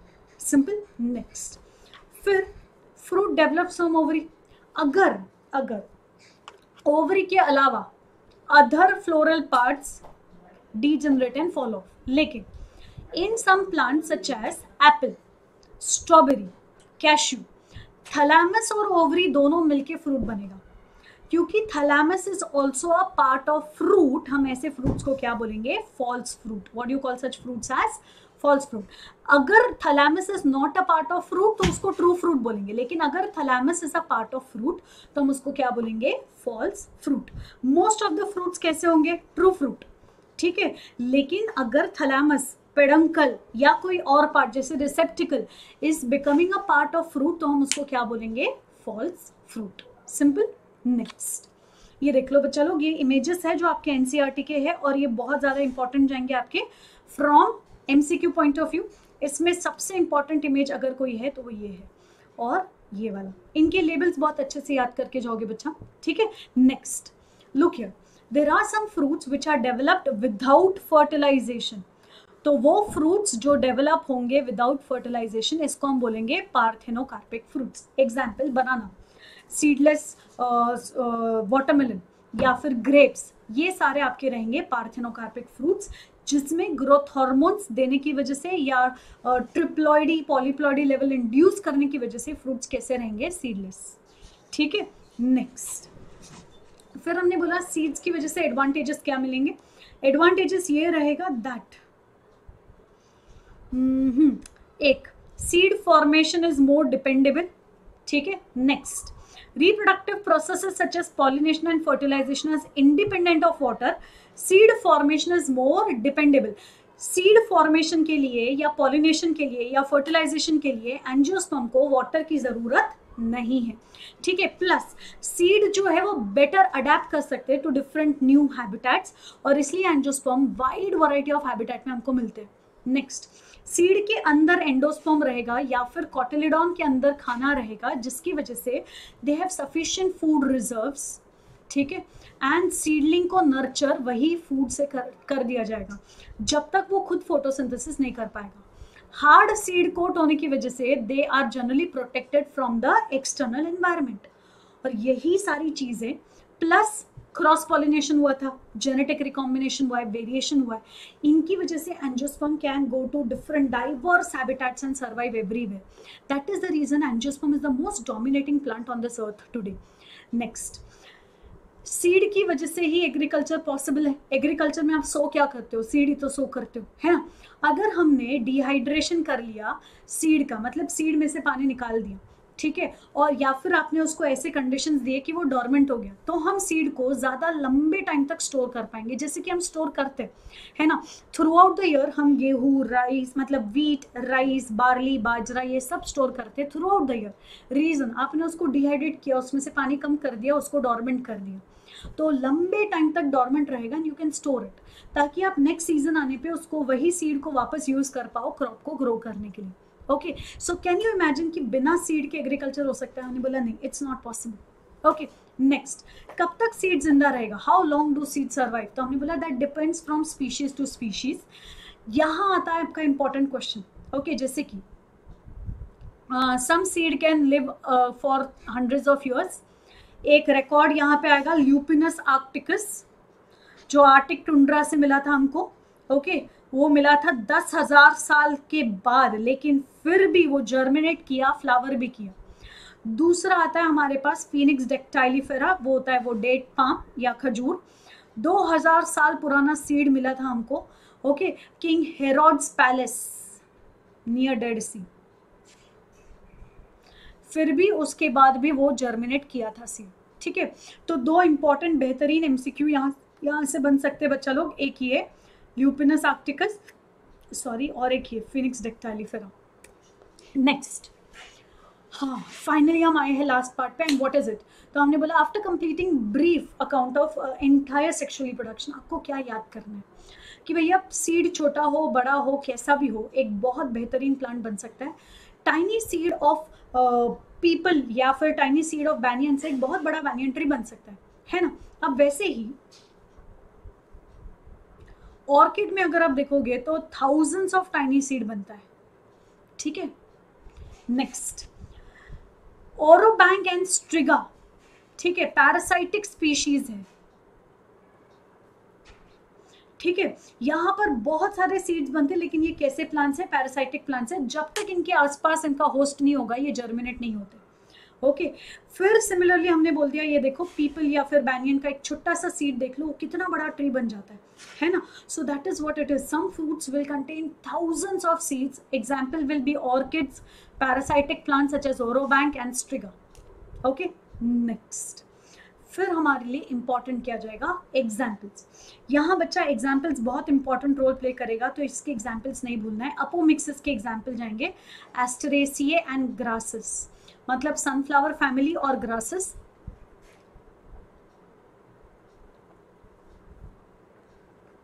ये जाएगा apomixis. Sexual reproduction but without fertilisation, mimic करेगा सेक्सुअल रिप्रोडक्शन को। सेक्सुअल रिप्रोडक्शन जैसा ही कुछ होगा, सीड फॉर्मेशन होगा विदाउट फर्टिलाइजेशन।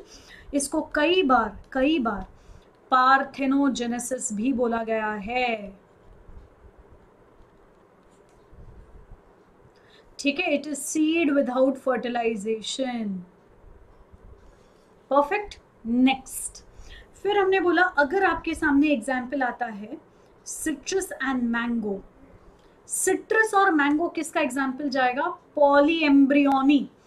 बहुत सारे एम्ब्रियो बनेंगे इन द सेम सीड, क्योंकि न्यूसेलस के जो सेल्स है वो एम्ब्रियो सैक के अंदर आते हैं, अंदर डिवाइड करना शुरू करते हैं और मल्टीपल एम्ब्रियो बना देते हैं।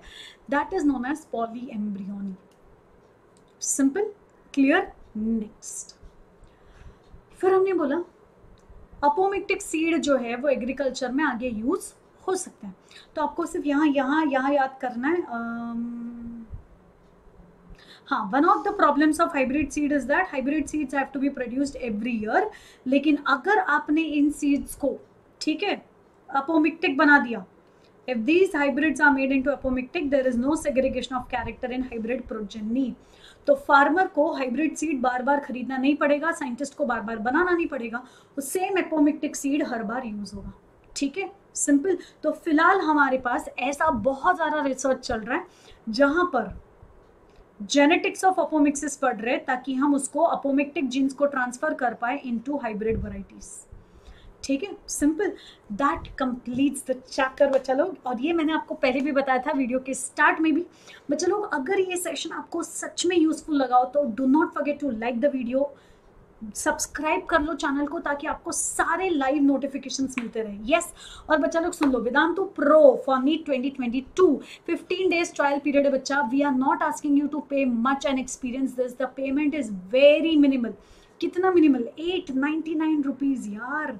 मतलब अगर अभी फिलहाल आप 12th स्टैंडर्ड में हो, ठीक है, अगर अभी आप 12th स्टैंडर्ड में हो तो आपकी फीस देखो कितनी जा रही है 15 डेज के लिए। 15 डेज के लिए 899, और आपको क्या कुछ नहीं मिल रहा है बच्चा। लाइव इंटरैक्टिव क्लासेस मिल रहा है, टेस्ट सीरीज मिल रहा है, टेस्ट सीरीज का एनालिसिस रिपोर्ट मिलेगा, हर लेक्चर के बाद असाइनमेंट्स मिलेंगे, लेक्चर के नोट्स मिलेंगे, डाउट सॉल्विंग मिलेगा during the class, mobile app, सब कुछ। ओके, हाँ, पर्सनल मेंटोर 899 में नहीं मिलेगा आपको, और मोबाइल ऐप पे डाउट एक्सपर्ट्स भी 899 में नहीं मिलेगा। That will be available in Pro Classic, और personal mentor will be available along with doubt expert in Pro Plus. ठीक है, अब एटलीस्ट 899 में 1 मंथ के लिए बच्चा सब्सक्राइब करके देखो आपको क्या बेनिफिट्स मिल रहे हैं।